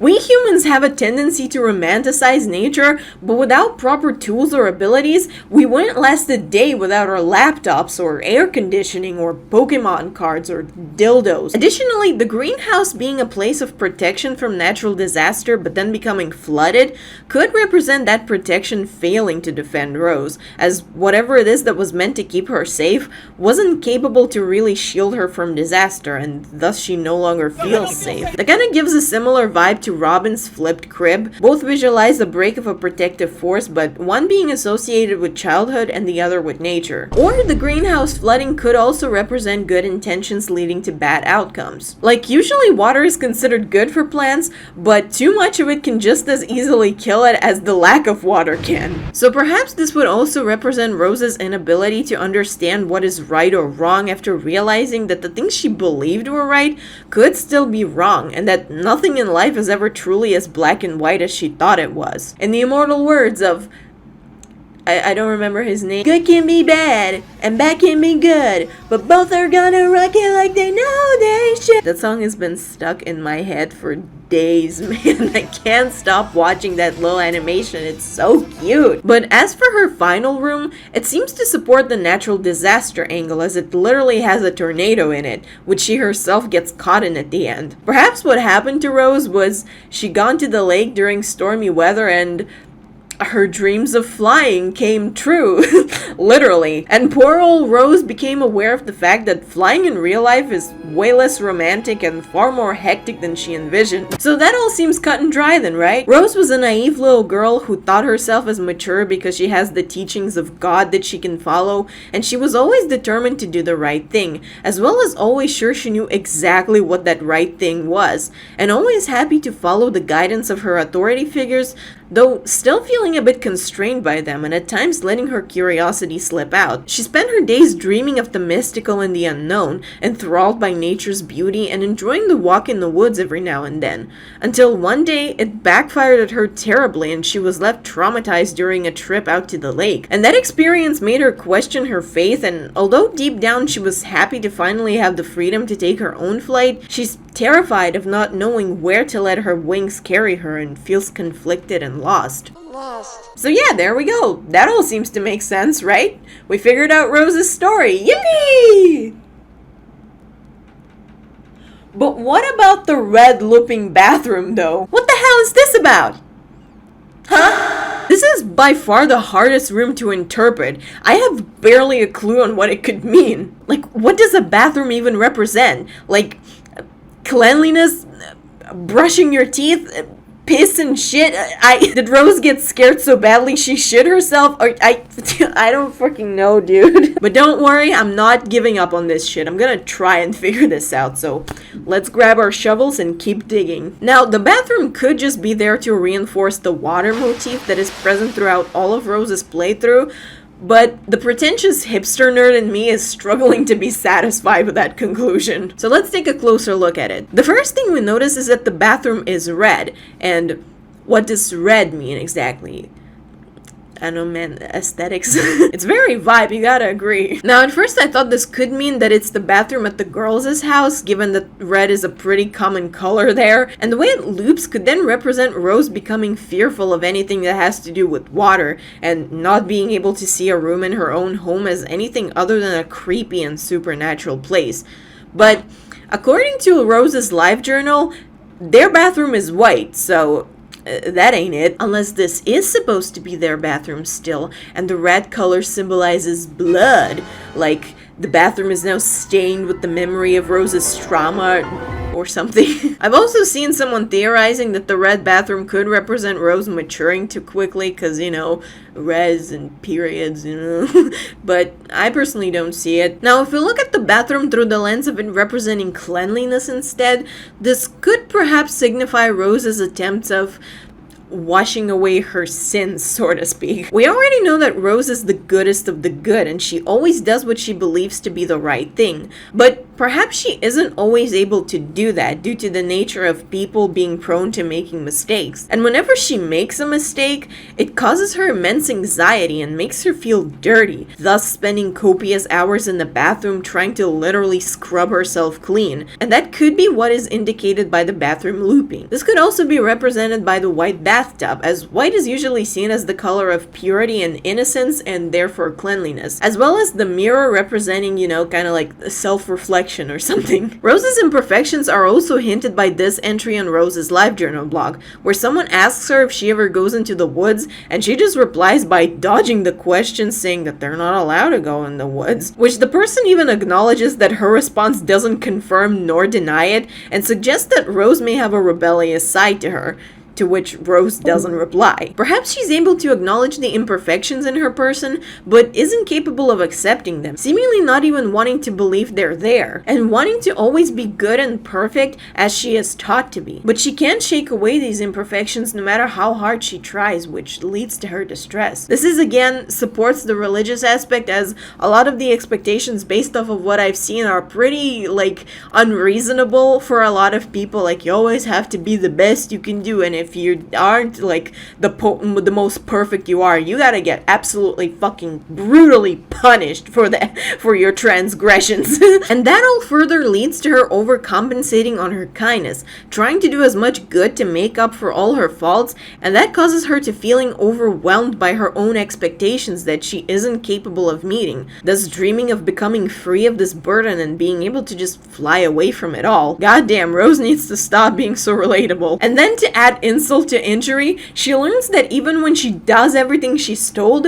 she can still make mistakes, because her teachings aren't as perfect themselves, and upon realizing this, she has a complete breakdown and doesn't know what to believe anymore. Jesus is a lie. This reading is also supported by her final images. All the pictures of her wolf show it from the bottom up, almost like we're looking up at it. And there's also this image of Rose looking up in that unnaturally painful pose. This could literally represent her looking up to these ethereal beings that she sees as her guidance, the act which unfortunately causes her great pain. So I suppose that's my reading of Rose's story. She was a girl thinking herself to be mature and trying to be responsible before learning about how much of this life she really doesn't understand and questioning her beliefs after falling victim to a natural disaster. That is the safe reading of her story, I guess, but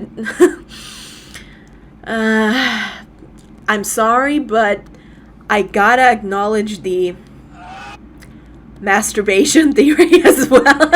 Listen, I get it. It's really weird. It's kind of nasty and uncomfortable, but like, there's some merit to it, you know? just hear me out, okay? Now, credit where it's due. I found this theory on the site called Seamus Young, the 20-sided tale, posted by Seamus himself, so he's the weird one, not me. I'm just agreeing with the weirdo. Now, according to Mr. Seamus, this theory holds water because it's full of water. Literally. Like we've discussed, water has a very strong presence in Rose's story. She finds her wolf on the misty lake. Both mist and lake are full of water. Her house is raining and flooding, and one of her special rooms is a bathroom, which is also heavily associated with water. According to this theory, Rose might have discovered the joys of self-pleasure whilst in the bathroom, and actually I'm gonna read the section directly to you. Quote, I think Rose discovered that the bathroom is a useful place and that you can do more in the bath than simply look to your own hygiene. She probably also discovers that, as stuff that human beings have to do, masturbation isn't half bad. I love how this post is written. It's so unserious. I also didn't know where to add this, but I gotta tell you my favorite line from this entire article. Quote, hey, a bathtub in the middle of the woods. This is the most labor-intensive form of littering I've ever seen. I love this article, Jesus. Now, this theory is backed up by Rose's wolf appearing in the form of a man-shaped cloud of mist. As according to Seamus, Rose likely knows that she's attracted to men, but probably doesn't have a good point of reference to what they look like. So her take on a form of a misty cloud based off the steam you can find in a hot bathroom, potentially giving a bit of a fantastical and more mystifying vibe to her perverse misdeeds. As for why it's skinless, I don't know, maybe that's just how she likes them. And now look, I get why anyone would have apprehensions towards this theory or find it funny to even suggest, because yeah, tugging your dingling, that's very funny. But also, let's acknowledge the fact that masturbating is completely natural, okay? We all fucking do it. And don't lie to me. Yes, you do, you freaking pervert. I've seen you do it. And yeah, I get that it's a complicated subject to discuss with regards to young kids, but that is still completely natural. I'm no professional in this matter,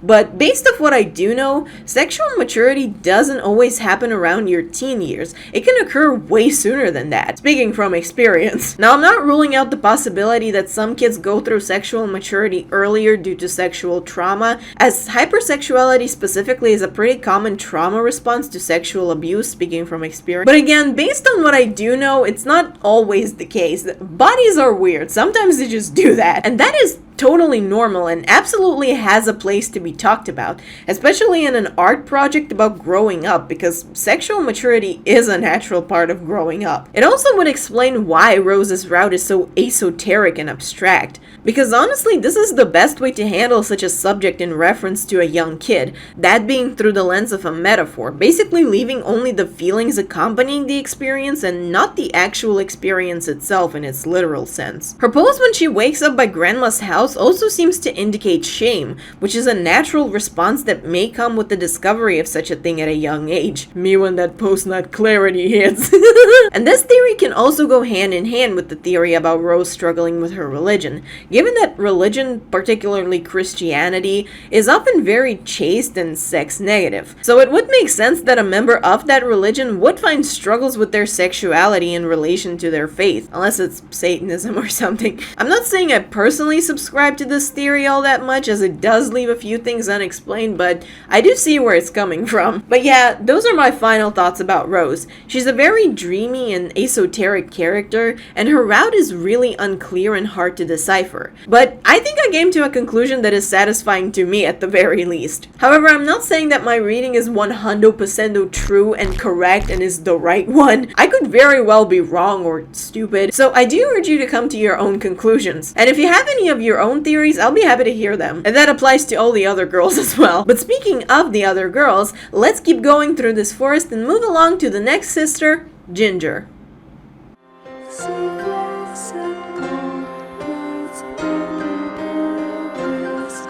It gets up what's done with this world. Ginger is the little tomboy of the group who's just stepping into her teenage years at the ripe young age of 13 years old. Something that she is not too happy about, as she is not prepared to leave her childhood behind. She is a rowdy and adventurous kid who likes to play rough and constantly craves excitement in the form of audacious escapades. She seems to be rather non-conforming, seemingly hating societal norms, not appreciating rules, and preferring to march to the beat of her own heart. She doesn't like to sit around, and she doesn't like being told what to do. She's an adventurous and free-spirit stallion who's at her happiest when she's in her element, and that is outside the constraints of society in the form of houses or gender norms. Ginger was born to be on the outside, to scour the forest and climb the trees, to sail the seas and fight giant squids. She is an SCP and she cannot be contained. All of this is demonstrated in her general rebellious attitude and in her rather stereotypically unconventional design,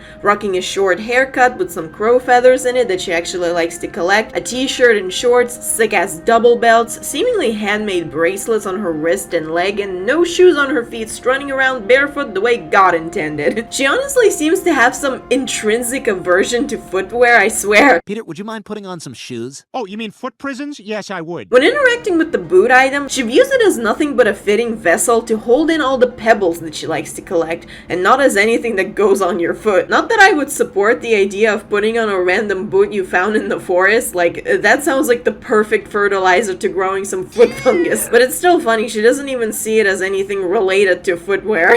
Also, I just noticed this after recording this bit, but on the PNG of her model, you can actually see a little scratch mark on her left knee, so that's a pretty cool detail, really helps to emphasize her rebellious nature. And speaking of pebbles that Ginger likes to collect, collecting stuff she finds in general seems to be one of her favorite things to do. Her comments about every item she interacts with indicates that she's interested in keeping them for her games, no matter how weird or different from each other they may be. I know that all the girls essentially collect items they find in the forest, since that's just how you learn about the story in this game, but I really get the vibe that out of all of them, Ginger is the one most likely to actually go out of her way and search for these things, not just picking up random things because she happened to find them. Not to mention, most other girls' comments on the items just share some thoughts prompted by them, but not necessarily imply they want to keep them. Unlike Ginger, who seems to view every new item she comes across as the pirate's booty for her treasure cavern. Everything in the eyes of our creatively imaginative Ginger is a new trinket for an adventure.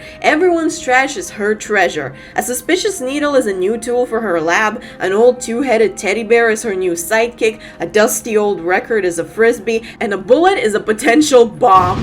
Creeper-ass mentality right there. Yeah, as you can see, Ginger here isn't averse to the idea of causing a little mischief every now and then. I wouldn't be surprised if this girl dabbled in YouTube pranks at some point.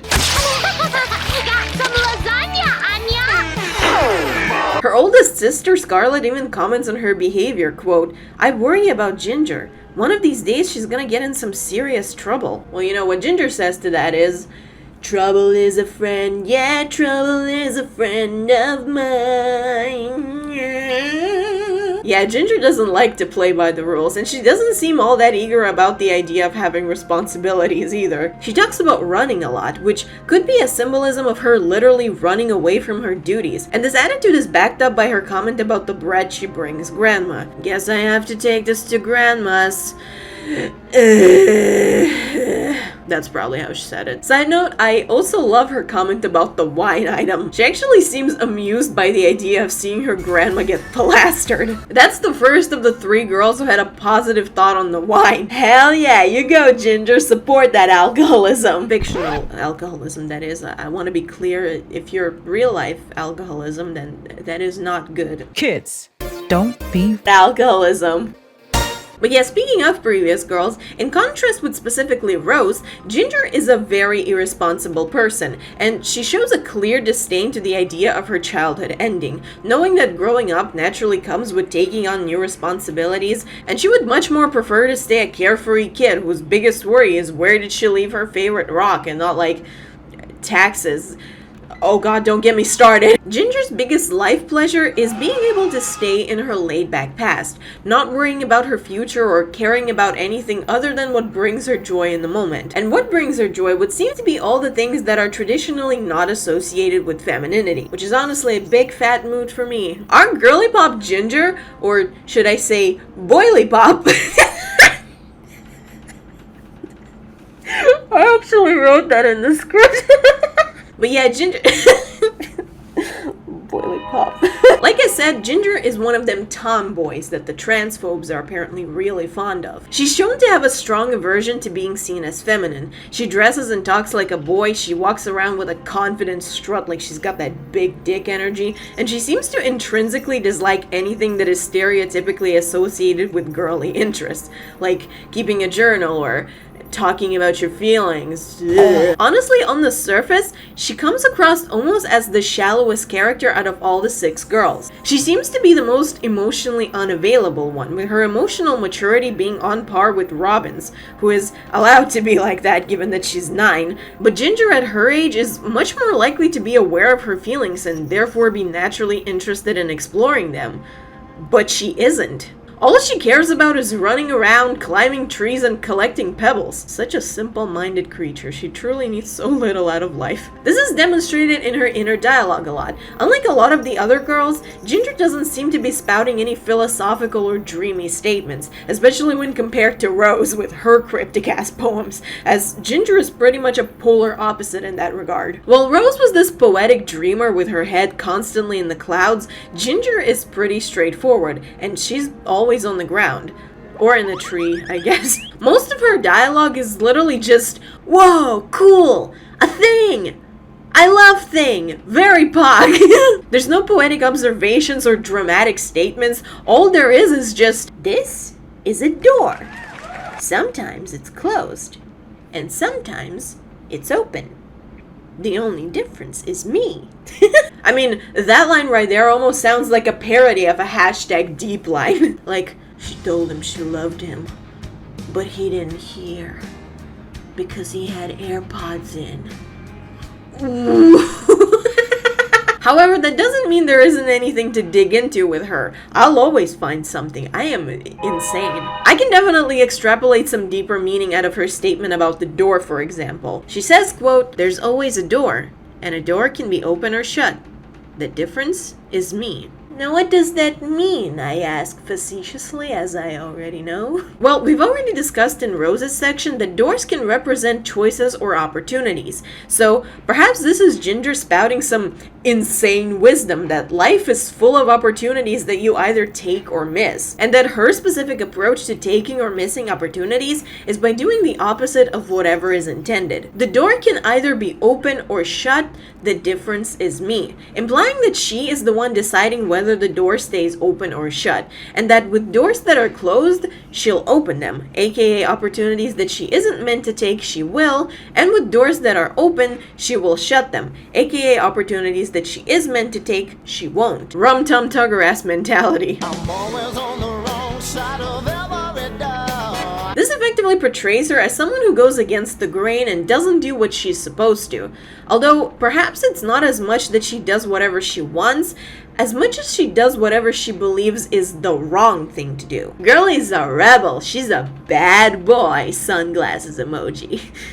I don't think I was supposed to read that. Another thing that this line could mean, however, is demonstrating her inflated sense of importance. Ginger is shown to have a pretty big ego. She takes pride in herself, she does whatever she wants, and her tagline on her life journal block is literally Ginger the Great. Fuck yeah, man. She doesn't just practice self-love as much as she specializes in it. So with this door line, she's effectively saying that she's the one with the power to decide if a door should be opened or closed, either metaphorically or literally. Disregarding the fact that doors can be opened or closed by other people besides her, or sometimes even just the wind or a very violent fart, she's basically positioning herself as some Lord of the Doors, the all-powerful deity with the only privilege to decide whether a door stays open or closed. All hail Ginger, the mighty doormaster. And this would be in character for her. Like I said, she's a very proud individual. She's so proud she's probably out of the closet. However, there's another reading to it, which I think is the likeliest. This line could also hint towards her mischievous nature, implying she's more than happy to mess with the position of a door if she feels like it, regardless of whether that door is meant to be opened or closes according to its owner, for example. Pair that up with the fact that she says this while literally busting a random shed she doesn't own wide open and leaving it like that, sorta confirms this angle. She's definitely the type of sibling to walk into your room staring at you without saying anything, ripping a fart, and then leaving without closing the door. She reminds me of someone I know.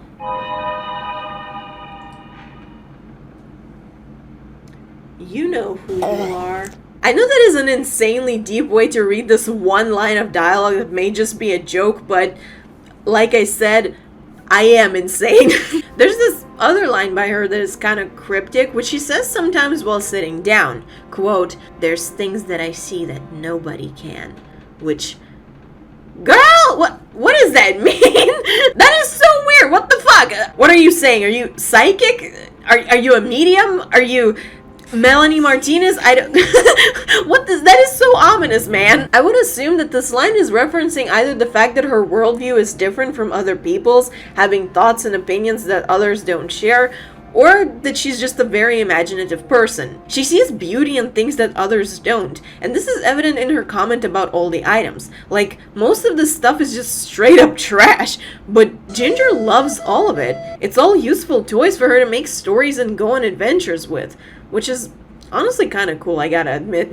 There's actually this other line by Ginger that is kind of hashtag deep, which she says when climbing up a weird looking tree, quote, "Small things move fast. Now you see me, now you don't." Sonic the Hedgehog ass mentality. This is likely referencing either her speed or her size or her age. This line could be representing her desire to stay as a kid, and I'm very inclined to believe that given the fact that the tree that prompts this dialogue is one of her special items, meaning that this line has very important significance in her story. Ginger does love running, and she enjoys running fast. One of her other special item dialogues is, "You cannot stop me, I am never still." I'm fast as fuck, boy. And perhaps by putting out this idea that small things move fast, she is both stating that she is in fact small, itty bitty, tiny whiny, since she is speed, but also potentially communicating the idea that she needs to stay small so that she can continue to move fast. Otherwise it could spell her doom. I mean, if she can't run anymore, how will she outrun the responsibilities of doing her dishes or taxes? Or it could also be hinting at her perspective on old age. If small things move fast, it's then natural to assume the opposite of big things move slowly. So, in Ginger's mind, older people are slower, less energetic, and therefore being old is inherently less exciting, which is why old age must suck fat, stinky cocks, as excitement is all that Ginger yearns for in this life. In the main menu, she's the only one openly showing signs of boredom, clearly not finding any amusement in her crappy apartment. I mean, I guess Ruby also looks bored, but she reads more like annoyed and sick of everything to me personally, so I don't know. Ginger is like a bird in a cage, but unlike Rose, she isn't meant to be domesticated. And her attitude clearly changes when she steps outside. I mean, it's kind of hard to tell because their facial expressions don't exactly show much, but you can kind of read between the lines. Every new thing she finds is exciting her, and the only other time she shows signs of boredom in the game is when you stand around for too long and do nothing. She just sits down and looks all tired and sick of everything. I'm sorry, Ginger, I didn't realize that with the power to control you came the responsibility of keeping you entertained. However, despite some of these lines that seem somewhat deep to an idiot like me, Ginger in general seems to be a very unsentimental and kind of a shallow person, hinted by her general attitude and most demonstrated in her post about her birthday, where she's happy about the fact that everyone forgore her special day and she successfully avoided the horrors of people kissing her and dressing up pretty and cake. I get you, Ginger, I don't like cake too much either. Maybe some devil food cake, but that would have to be like 90% chocolate for me to even tolerate it. She doesn't seem to see the value in the sentimental or sappy kind of stuff, preferring to view everything on the surface level and enjoying the simple things in life. She's probably the type of person to insist that the curtains are just blue and nothing else. Boy, she probably hates me for overanalyzing her this much. And yeah, this is demonstrated in how most of her statements about the world are very similar to Robin's, in that they're incredibly straightforward and unambiguous. windows. She sees some curtains and exclaims about them working perfectly as sails for her boat. Pretty clearly, this communicates that she likes to play pretend. She sees a campsite and talks about setting camp. Pretty straightforward, she likes to go on adventures. She spray paints some stuff on the wall and calls it a masterpiece. Pretty straightforward, she's a creative person and likes to take pride in what she creates. She sees a mask and comments about how nobody can recognize her if she puts it on. Pretty straightforward, she's a... Actually, hang on, I just noticed the pattern here. She seems to communicate the ideas of hiding in one way or another on more than one occasion. Like, at least two, which is more than one. Like her comment about moving fast, quote, now you see me, now you don't. Her comment about the misty lake, saying it's a good place to hide from everyone. And also her comment on the playground tower, quote, I can see everything from here, and no one can get to me. Again, a seemingly innocuous line on the surface, but I can't help but read into that phrasing there. I see everything, and no one can get to me. The phrase get to me has two meanings. One, as a more literal reading, means to have someone approach you, but in a less literal sense, it also means to cause you feelings of distress, like annoyance. Ginger is kind of stating here that the playground tower is effectively her hiding place, her actual tower, a both literal and figurative wall that she puts up to hide away from others. But why would she need to hide? What is it that gets to her that she tries to avoid? This could imply that Ginger may be an introvert, or that she may even have some social anxiety, which is pretty likely given that her intro does describe her as an independent loner. And given the fact that Ginger is a pretty unconventional person stereotypically, she's a girl who likes all things masculine, perhaps this could be the reason behind her aversion to others. Maybe she feels isolated and misunderstood in society and thus tries to shield herself from other people's judgment by overcompensating on her pride and learning to enjoy her own company. And yeah, I know I just said that she's usually a pretty straightforward person, but you do see how much there is to be read into here. I know I could just be pulling some crazy reaches, but this is my video and I don't care. So yeah, this all communicates that Ginger is very likely not a loner by choice as much as by need. Shrek-ass mentality. Perhaps she feels ostracized by the rest of society as a result of who she is. And it's very likely that is the case because what she is irresponsible, tomboyish, and a redhead. A triple whammy. Goddamn, girl. Pick a struggle, am I right? She's probably gay in his pronouns, too. But on the topic of her being a redhead, she's actually the only one of the sisters whose hair on their model isn't black, which does set her apart from all of them even further, beyond in just her style as a tomboy. Now, I want to acknowledge that according to the live journals, Ruby's hair color isn't naturally black either, so it's not like Ginger is the only non-black haired person in her family, but it's also not known for sure what Ruby's real hair color is either. She did say at some point it was green, but I'm pretty sure that was just Ruby trying to be funny in her cynical way. I'm pointing this out to acknowledge that there is a possibility that Ruby's hair color could also be red, and it could likely be the case since they are related, but it also doesn't have to be either. Recessive genes be weird like that. But either way, it doesn't change the fact that currently Ruby's hair is black like everyone else, and that does make Ginger stand out visually like a sore thumb amongst her sisters. This could visually represent her as an odd one out in her own family, and perhaps this extends to how she feels in general society as well. Though it's hard to tell for sure since the only characters in the game are the girls and their wolves, but their personal relationships could still be a hint to how they feel in larger society as well. Like, we can speculate. And another point about Ginger's hair. I'm sure it's no secret that a lot of red-haired people tend to get bullied for that trait, as it is a common joke among kids specifically that redheads are witches and that they have no soul or something. Or that they only speak in Ed Sheeran. And then South Park also normalized the National Kick a Ginger Day, so add that to the list of the show's crimes. And that paired up with Ginger's already unconventional personality and sense of style could then amplify her status as a potential target for harassment. I'm not denying that that could be a reach, as is everything that I say in this video. None of Ginger's dialogue or live journal posts indicate she could be subjected to bullying in any way, but there are some hints to support this theory that we'll get to later. And as we've already established, it is in character for Ginger to be emotionally unavailable, so it's very likely that even if she is a victim of bullying, she'll probably try to keep the emotional turmoil that comes with that experience concealed, putting on a brave and tough face to act like it doesn't bother her or just outright ignoring it. Her comment about the mask specifically really interests me. She says, "No one can recognize me with this," implying she sees it as a potential disguise. Now, why would she feel the need to do this exactly? Is there some kind of obstacle that comes with being herself? Is there something that hinders her as a result of who she is? That's just a guess, obviously, and again, Ginger is a very straightforward person, so it wouldn't be unlikely that the comment about the mask isn't meant to be read into. Maybe she just likes playing dress up or sees this as an opportunity to prank someone, who knows? Like, again, I really want to acknowledge that it doesn't have to be all that deep. I'm just a nerd, okay? As a matter of fact, it's actually way more in line with Ginger's character to assume very surface level reasoning behind her behavior, given how she generally likes to carry herself. When comparing her to Rose with her rose-tinted poetic goggles, Ginger is very straightforward and mundane. In fact, her attitude almost seems to scoff at the idea of there being any depth to anything other than the ocean. She does have a vivid imagination, but she doesn't see the world as complex and lacks any philosophical prospects, making her very similar to Robin in that regard. Even her life journal blog, a place to document her thoughts and feelings, is the shortest out of all the sisters, at only 4 entries, one less than even Robin's. And what is there is just, well, I like climbing. There, I said it. Found a pebble. Yee! Birthdays, more like barf days. Frickin' hate them. They're so cringe. I went outside and I touched grass. I am fucking awesome.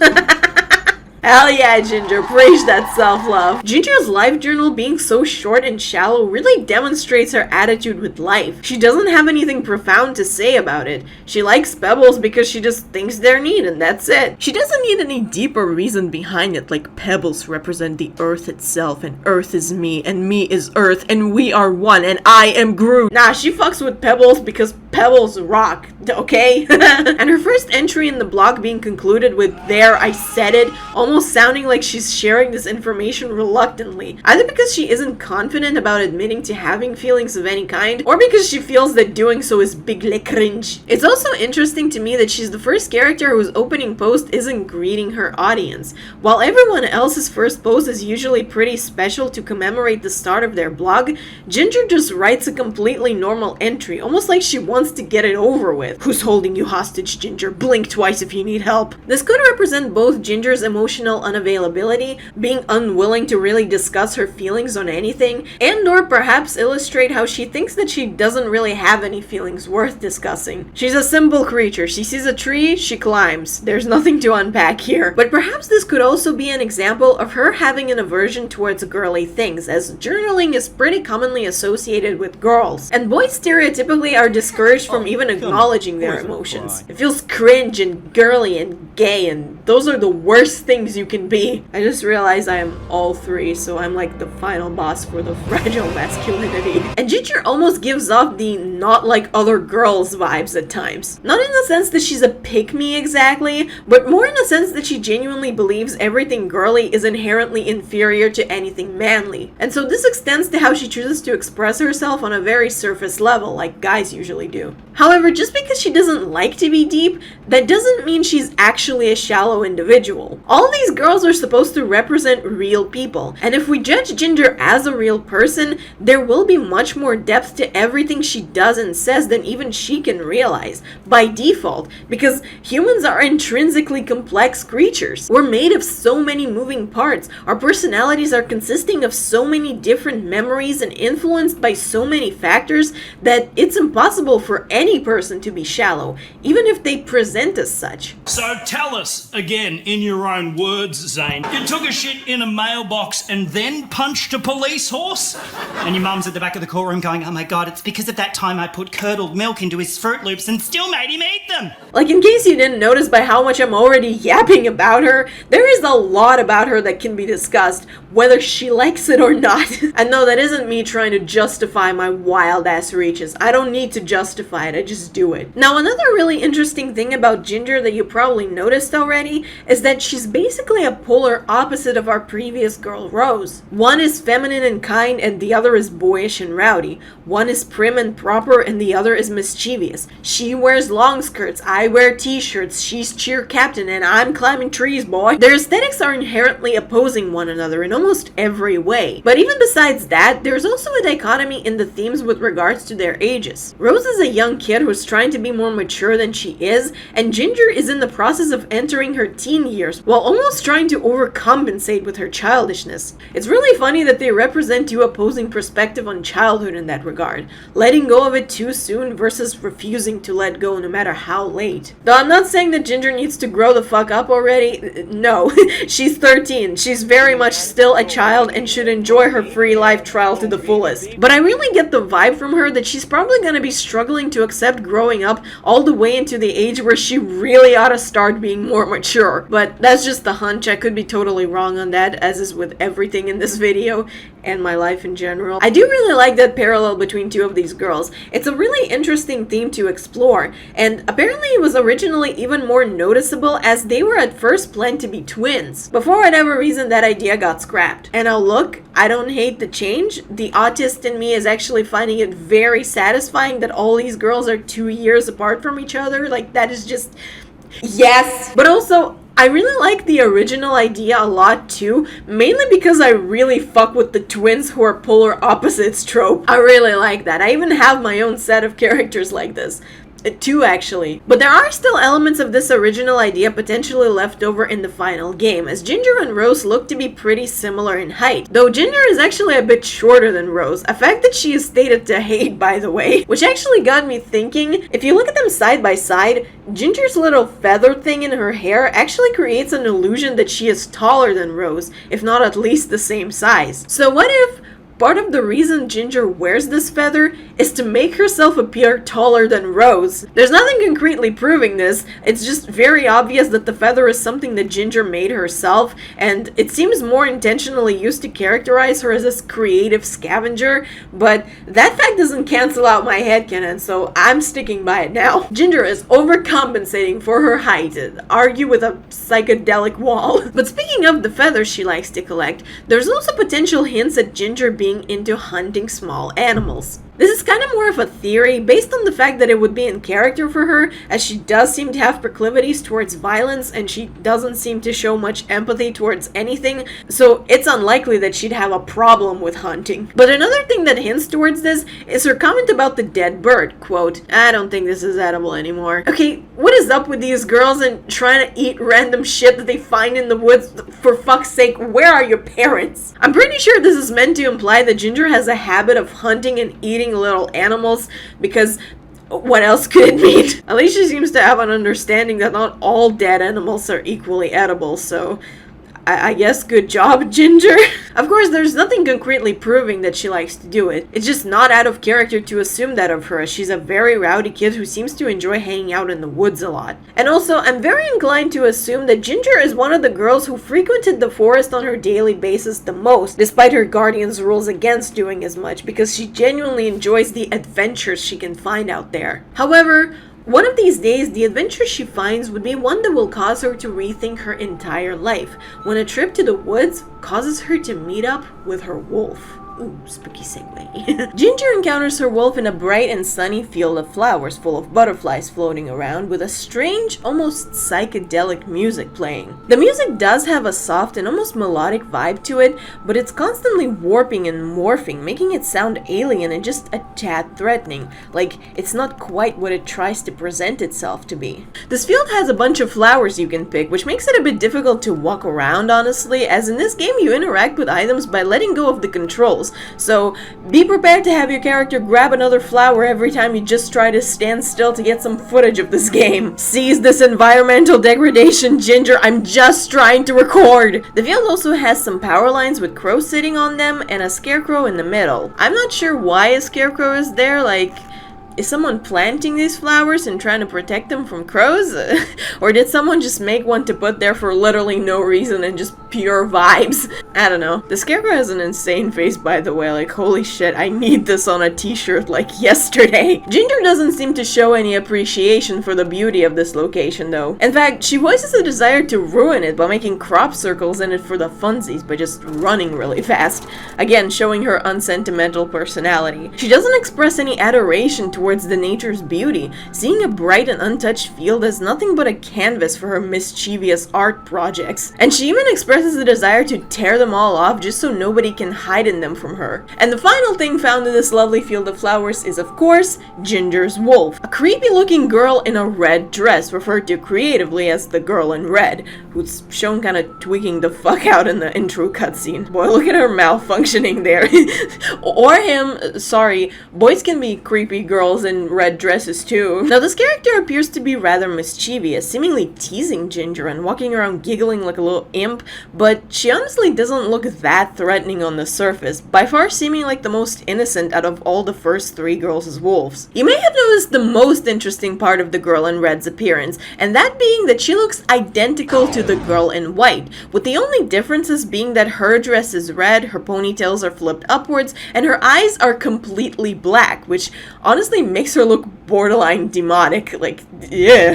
Now I feel like I've really neglected to talk about the girl in white up until this point, so I'm gonna do that real quick.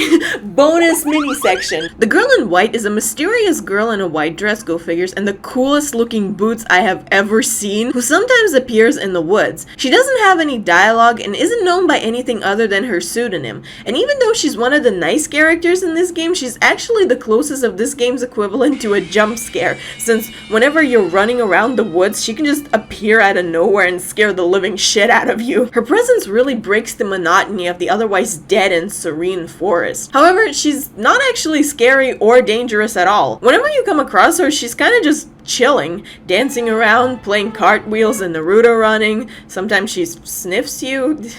Okay? You can't just do that and not give me the verdict. It isn't clear what exactly she does in the woods, but it almost has a feeling that she kind of just lives there, as she seems strangely savvy of the location, being the only person able to find the path after you've gone deep enough into the forest. I always thought she lived in the campsite specifically, since she has this little tent there that she likes to climb into sometimes and she just teleport there. And this seems to be the only location where she actually interacts with anything, by the way. Other times she's just vibing freely. Actually, scratch that, sometimes she also interacts with the trees by hiding behind them. Very sneaky, yeah. I don't see you at all. The girl in white is honestly the only passive NPC in this game, and her technical job is to help the player return to the path, in case you suddenly have a come to Jesus moment while in the woods and decide you don't want to know the story actually. If you approach her or stand still for too long, she'll find you herself and take you by the hand and lead you back to the path. This again reinforces the idea that she is the local of this forest, given that she seems to know it like the back of her hand.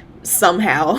Yeah, the forest is, pretty much supernatural in the way that it's structured. I swear, I found myself running in circles on several occasions while just running in a perfectly straight line. Like, this shit is looping on itself. I swear, I am not crazy. And somehow this girly pop knows how to traverse it perfectly, which really gives her an air of mysticism. Like, what is she, a druid? She also seems to be a very kind person, always happy to take you back to the path, and when she does, she can also give you a hug and sometimes even a little kiss. Aw, that's just precious. And often she can even play this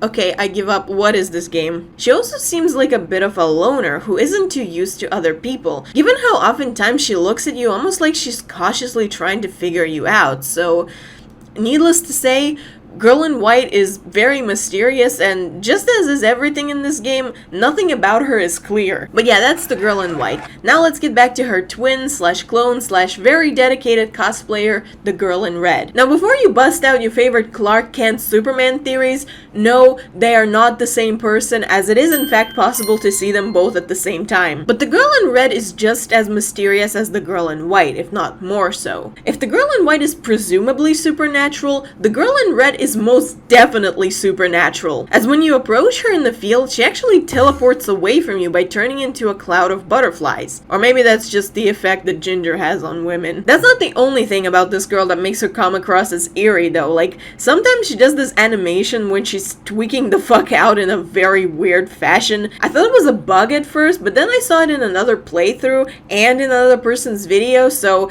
I think that's just what she does. Typical Girl in Red behavior. Also, when you approach her close enough, just like with other items and people you can interact with, her image will overlay the screen. However, hers is flipped upside down for some reason. And this is a trait that is completely unique to her. No other items or even other wolves do this. So this gives the Girl in Red an intrinsically weird vibe.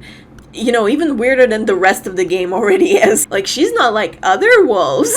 Now, it is actually possible to get close enough to this girl for her and Ginger to interact. However, to trigger the wolf cutscene, you're actually supposed to quit running after her like a damn chaser and stand still to allow her to walk up behind Ginger and cover her eyes in this guess who-ass way. After this, the two girls will begin playing, as the music changes to a more melodic, gentle, and almost romantic tune. Like, this shit looks straight out of a love montage from a sappy romance movie, I swear. The two run around the field together with Ginger chasing after the girl in red, and you know what, I'm kinda sick of calling her the girl in red, so I'm gonna abbreviate her name and just call her Gur. After running around for a bit, Gur will fall down and eat shit, dumbass, and she will reach her hand out to Ginger like, "Help me! Help me!" And when the dingus makes the classic mistake of trying to help her up like a good person, Girl will pull her down with her, joining her on the shit eating as the scene concludes with the two girls lying in the field together. Aw, now isn't that cute? What the fuck happened? I literally blinked! So, what Ginger's wolf encounter means in its literal sense is a bit hard to tell. Like, I know I said this game isn't about being literal, but with the previous two girls, we were able to pinpoint exactly what their wolf encounter meant in a literal sense, besides just the metaphorical one. Like, Robin got attacked by an animal after trying to play with it, and Rose fell into the lake after rowing out there in bad weather. But what happened to Ginger? There is absolutely nothing about her wolf cutscene that could hint towards anything nefarious besides Gur's creepy ass black eyes. So like, did she stare into her soul so hard that it infected Ginger with fear of God or something? I honestly don't know for sure, as it is pretty hard to know anything for sure in this game, but I do have a few theories. But before we get to those, let's take a look at Ginger's house, because we need to see all the elements at play before we can concretely say anything. So Ginger, whenever you're done bugging out and T-posing, let's get inside Grandma's house and see how it all looks. Just like the previous two girls, Ginger's house has its own color palette. This time the house is bathed in a harsh red light, making the place look hot and humid like the inside of an incinerator. I guess you can say Ginger is cooked. In some areas of the house, long black hair is strung all over the furniture, and all the doors and some of the floors are replaced with rusty chain link fences. Walking by a creepy teleporting rocking chair, we make our way into her first special room in a form of what looks like a joint bedroom, with two beds, one white and one red, placed side by side. As we make our way through it, Ginger either shrinks or starts crawling really low to the ground and makes her way under the beds, where we can find a dead bird that Ginger almost ate, some toy soldiers with a tiny scarecrow, and once we crawl out from under the bed besides it sits a model dinosaur. As Ginger continues on, the room opens up bigger to her, low-key triggering my megalophobia, with the wallpaper having butterflies illustrated on it, which begin to multiply and move around faster as we move towards it. Ginger makes her way over a seesaw and gets into a dark hallway with more black hair strung all over it, making it look like it would be difficult to traverse, but Ginger is apparently the wilderness traveling expert, so it doesn't matter to her. Now, this hallway kinda looks like the inside of an elongated closet or something, with Ginger actually being able to see the glimpses of her final room through the gaps in the wall, which is unique to her playthrough, as no other girls can see their final room before they get to it. We'll make our way through the classic final hallway before finally reaching Ginger's room, which has chain link floors, barbed wire stretching across them, all the walls are covered in bloody mattresses, and there are crow feathers flying all over the place. Just as it is classic at this point, Ginger falls down and her final images flash, which are as follows. The illustration of Gur holding Ginger's eyes closed with barbed wire overlaying her hands. Ginger herself can be faintly seen on this image, with her eyes even poking through Gur's hands. An image of Gur holding or testing the strength of a barbed wire, then a picture of Ginger's warped and elongated neck, giraffe ass, with barbed wire wrapped around it and blood pouring out. By the way, this is by far the most visceral image in the entire game. Everything else is usually pretty subtle in its horror, but this one is just BAM! Blood right in your face! Then there's also this picture of... I'm sorry, what the fuck is this? That looks so damn goofy. She looks like she's about to ask if you've got games on your phone. Good lord. I feel like I can hear her breathing. She's right up in my face, man.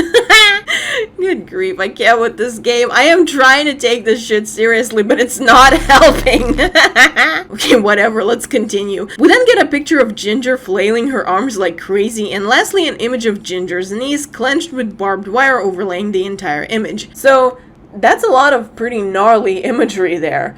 What could it possibly all mean? Well, I've got a couple of theories that we could explore, so let's do that. And we'll start with the theory that allows a more literal reading of Ginger's experience, the bullying/betrayal theory. The idea is that perhaps Gur's intentions weren't quite as friendly as she made them out to be, and the game the two played wasn't exactly the fun, genuine friendship experience, as much as it was nothing but a trick designed to lure Ginger into Gur's grip with a false sense of security. This is backed up by Gur's creepy-ass appearance with her demon eyes that ever so slightly hint to a more sinister side of her personality, and the way she giggles at Ginger almost like she's making fun of her, as well as the conclusion to their cutscene where she makes Ginger fall. Perhaps this wasn't meant to be read playfully, but instead more mean-spirited. This could all portray Gur as a fake friend who tricked Ginger into giving her attention in order to hurt her. And this is actually a pretty common way that girls bully other girls, by posing as their friend with the intention of humiliating them in the end. And this is an especially common bullying tactic that's used on girls who are seen as outcasts,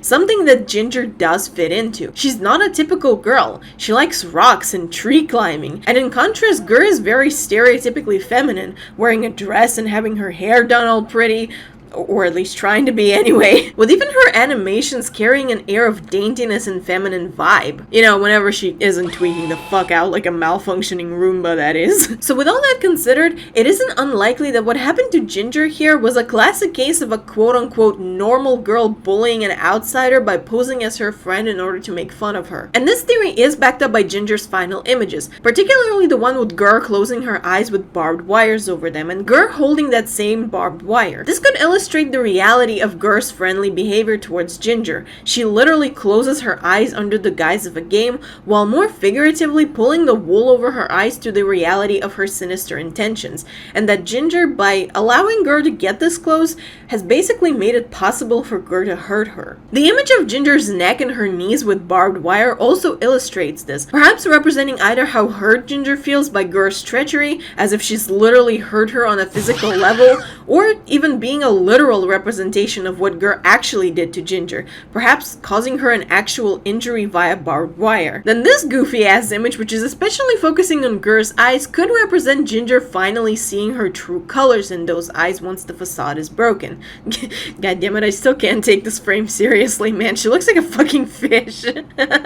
Blah blah blah blah blah. As for how this image of Ginger's weird arms fall into that theory, I've got not a clue, bro. I don't even know what that means. My only guess is maybe this is representing Ginger's proclivity to moving fast, and perhaps the visual irony of this being a still image meant to illustrate that no matter how fast she moves, she's still not gonna be able to outrun everything. But I feel like that's such a stretch that I can feel my own head poking into my ass. But anyway, what this all could mean in a literal sense is something quite grim and visceral. Perhaps Gur tricked Ginger into playing with her by posing as her friend, and somehow got her tripped or caught in barbed wire, all with the intent to humiliate or even hurt her. This would also explain her teleporting away and being flipped on the screen. Perhaps it's demonstrating how elusive she is as a genuine friend, noping out every time Ginger tries to reach out, and how her intentions don't line up with her words or actions. And this theory is also backed up by the little hints towards Ginger being possibly subjected to bullying that we've already discussed. Now, this theory is imperfect, as it doesn't explain why Gur looks so similar to Girl in White, but I don't know, I guess you could assume she's her evil twin or something.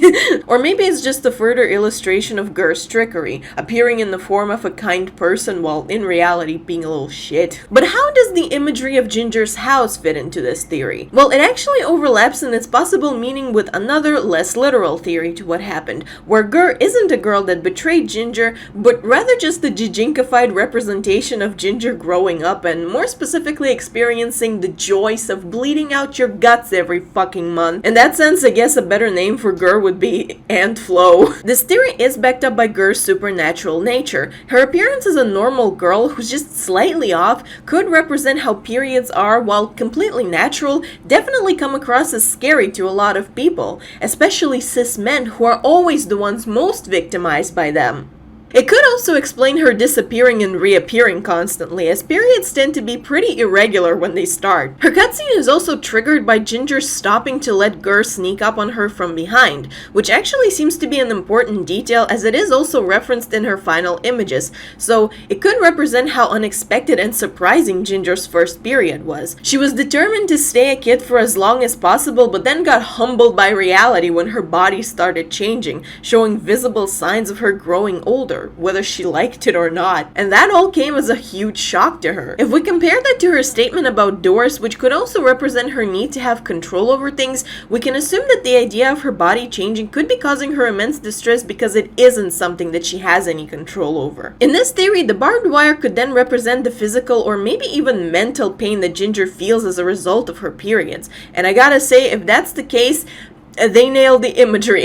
A barbed wire wrapped around my uterus is exactly how that shit feels every fucking time, and that's not even the worst of it. This theory is also supported by the presence of color red in Ginger's house and the bloody mattresses in her final room, as well as the fact that Girl looks completely red in all her final images, cause, get it, coochie Kool-Aid. I also noticed that in every final image of Gur, there's childish drawings of white flowers around her, perhaps meant to associate her with womanhood and or growing up, cause, you know, flowers are considered to be rather girly and they also grow. It's also worth noting that on the image of Ginger's clenched knees, which could also represent her feeling uncomfortable from period cramps, right in the middle where her supposed uterus may be, there's also a drawing of the same flowers that surrounded Gur, perhaps visually illustrating that the part of Ginger's body that is most associated with womanhood is the one that's causing her so much pain. Which, again, so fucking relatable. Every month I am inching closer and closer to just pulling that shit out with a wire coat hanger. Now this theory is backed up by the themes of femininity versus masculinity, which are also very prevalent in Ginger's story. Many rooms in her house are covered in long black hair,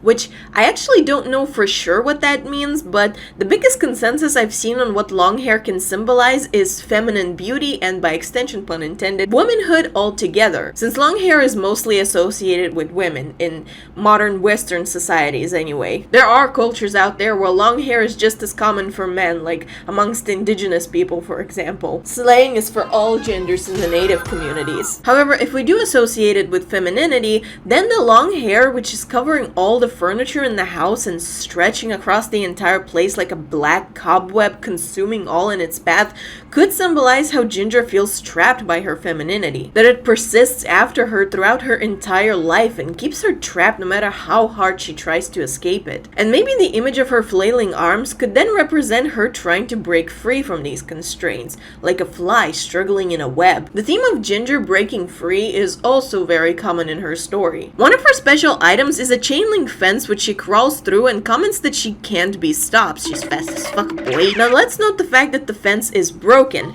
and it isn't clear which side of it is supposed to be the inside and which is outside, and Ginger can crawl through from any side, which kinda erases the idea of there even being an inside to break free from or an inside to break into, and more so represents Ginger's proclivity to breaking barriers in general. She's a very stereotypically masculine person despite being a girl, and the themes of her masculinity are further illustrated with how most of the toys in that two-beds bedroom are more stereotypically masculine. However, the fact that they're located under the bed could also illustrate how Ginger feels the need to keep this part of her identity as a secret, as she isn't able to be fully accepted by the larger society, again reinforcing the idea of her feeling trapped. And these feelings are likely amplified as a result of her going through female puberty, illustrated with butterflies lining the wallpapers, as well as being something that Gur transforms into when she teleports away, linking the two together. Butterflies are often associated with transformation and growth, as well as also being commonly associated with feminine things because they're really pretty and are related to flowers and nature and all that good shit. And Ginger is actually shown to have a disdain for flowers. She's excited about the idea of plucking them with no thoughts over them being living organisms, and seeing them not as beautiful parts of nature but rather a place for her enemies to hide. So perhaps these butterflies are representing Ginger's inevitable transformation into a quote-unquote woman as brought upon by her reaching sexual maturity. I also saw someone say these butterflies kind of look like ovaries, so if that's the case, more symbolism, I guess. And this could also be why she was able to look into her final room, because perhaps her future was something she was able to foresee. This theory also does help to explain why Girl looks so much like Girl in White, because the path is effectively a story about life, about childhood, and about growing up. Following the path means following the rules and playing things safe, and going off the path means taking risks. So in that sense, the character of Girl in White represents compliance, the desire to do the right thing and remain on the right track. Pair that up with her personality as a very childlike and carefree person, she more specifically represents innocence and good-natured behavior. Girl in Red, however, almost feels like a different side of the same coin. She's just like Girl in White on the surface, but representing the opposite themes. She has the same face but slightly creepier, same dress but redder, and same playful attitude though slightly more malicious. So, in a sense, it's meant to show that even when you try to get off the destined path and move on your own way, some destined things are just inevitable and will find you no matter where you run. These two girls are also contrasted closely with the two beds, one being white and one red, though I don't think they intended to show these themes as inherently opposing as much as actually showing that despite their differences, they are one and the same. Those are in fact both beds. Yes, the girl in red is scarier and seemingly more malicious than Girl in White, but she doesn't necessarily have to feel that way, as it is just a matter of perspective. In that sense, she's just a concept. And a concept, just like an animal, doesn't have its own sense of morality. She isn't inherently evil, she just is. And it's up to us to decide how we choose to view her. I personally choose to view her as evil because fuck her. When viewing her as a representation of periods, they are often seen as a negative thing because they're inconvenient, they cause you physical pain, and to some AFAB people who don't identify with womanhood, they are a painful reminder of how little control they have over their own body. However, that isn't the case for everyone. Some people see its own beauty in this process, being able to fully accept it as part of their lives and even feel empowered by it. And ultimately, how you feel about it is entirely up to you. I also noticed an interesting pattern. If you were to subscribe to the period theory over the bullying theory for Ginger's playthrough, then all of the first three girls' wolves effectively represent more generally neutral concepts that they just fall victims to, either by ignorance or by just existing, but that otherwise aren't openly malicious towards them. That's just a cool detail. Now, this theory covers more ground in this story, so I'm more inclined to believe it over the bullying theory, but Ginger's house showing her struggling with her femininity does fit into the bullying theory as well, as her not being girly enough could be the reason she's made into a target in the first place. But again, I'm more inclined to read Gur as a concept than a person, mainly because I just don't respect her as a person. Her freaking eyes creep me the fuck out. Stop looking at me, you goddamn cryptid! Now, there is another reading to Ginger's story, of course, or more so an extension of the previous one, which is the queer reading, or as I like to call it, just a theory. A gay theory! With all the gender bullshit considered, we gotta ask ourselves the really important questions.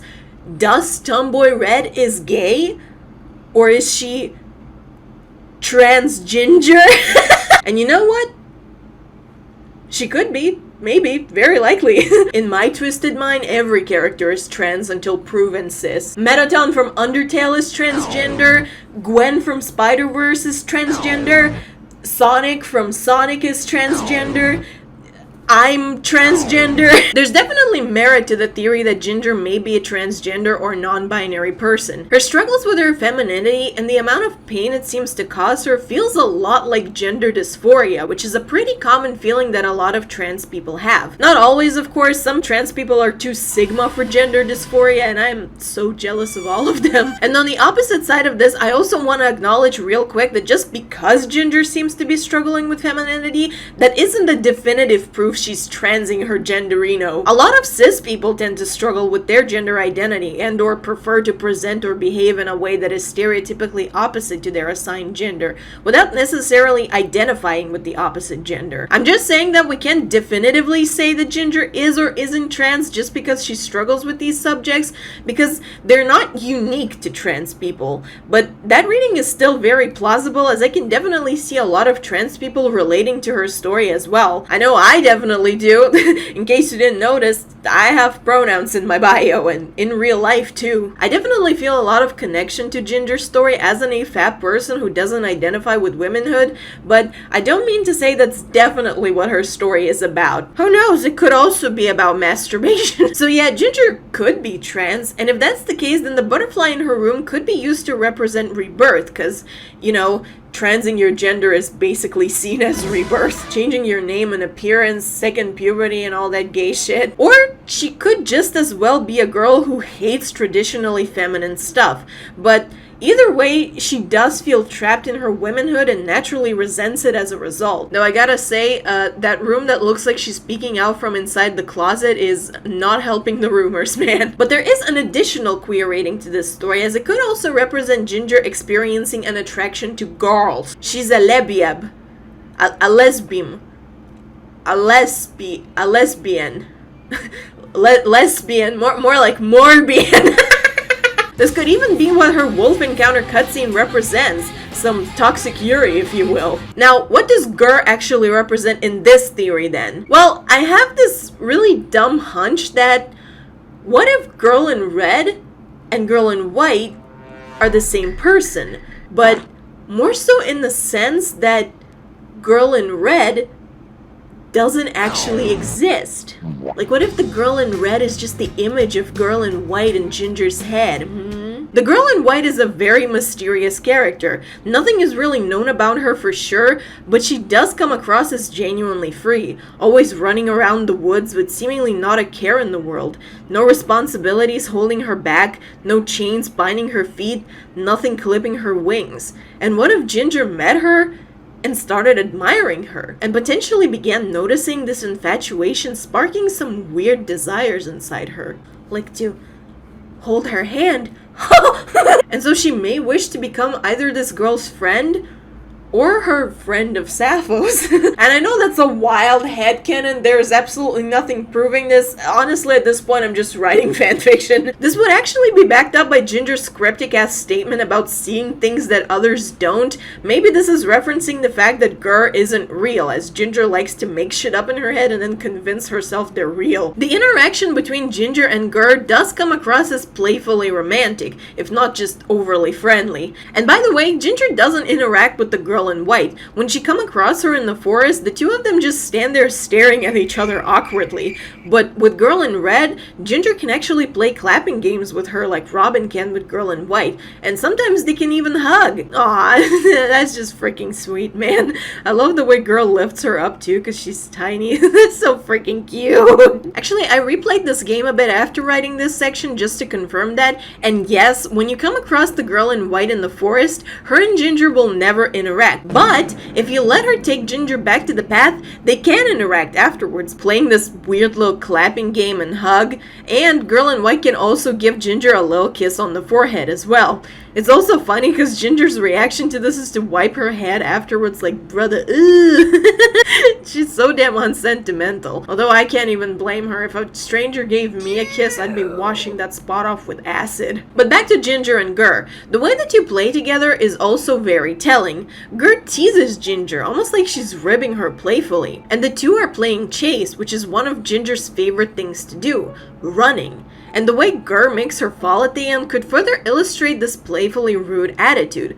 Ginger is a very rowdy person. She likes to play rough, so perhaps the image she crafts in her head is another girl that can match her freak, so to speak. A girl who will love her as who she is and will enjoy the same stuff she does. And for the record, this desire could be both romantic or platonic. The line between romance and friendship is often very thin, and it's usually up to individual people to decide for themselves what kind of relationship they have with someone. But that isn't dictated by how they behave around each other. I just want to be clear, because I don't mean to label this interaction as inherently one or the other. Like, yes, certain behaviors are more associated with friendships and some are more associated with romance, but technically there are no hard rules stating you can't behave one way or the other with either your friends or partner. So if we're reading Gur as a perfect girl in Ginger's head, she could be either a crush or just the desired friend. So if this reading has any merit, it could imply either that Ginger is experiencing an attraction towards girls,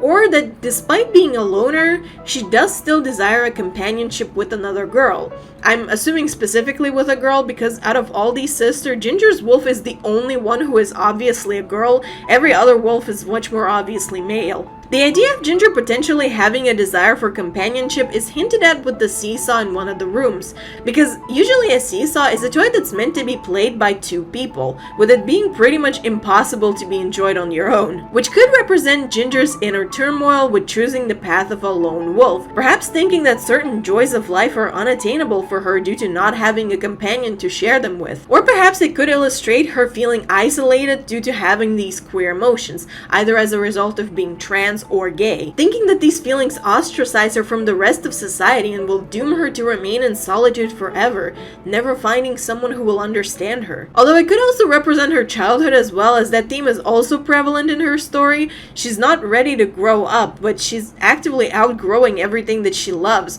With each passing day, her body changes and new and natural desires come out to overtake her thoughts and feelings, and she's not ready to deal with them.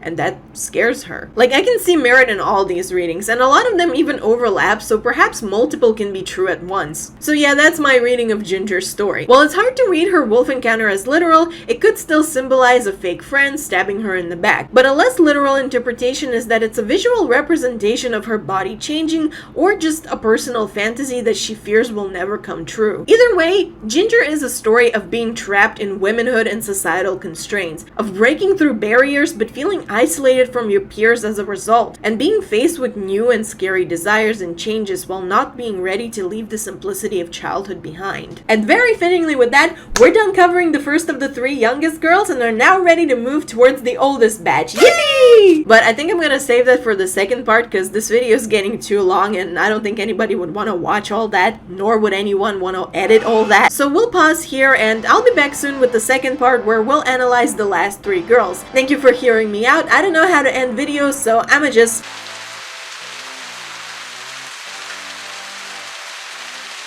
Bye!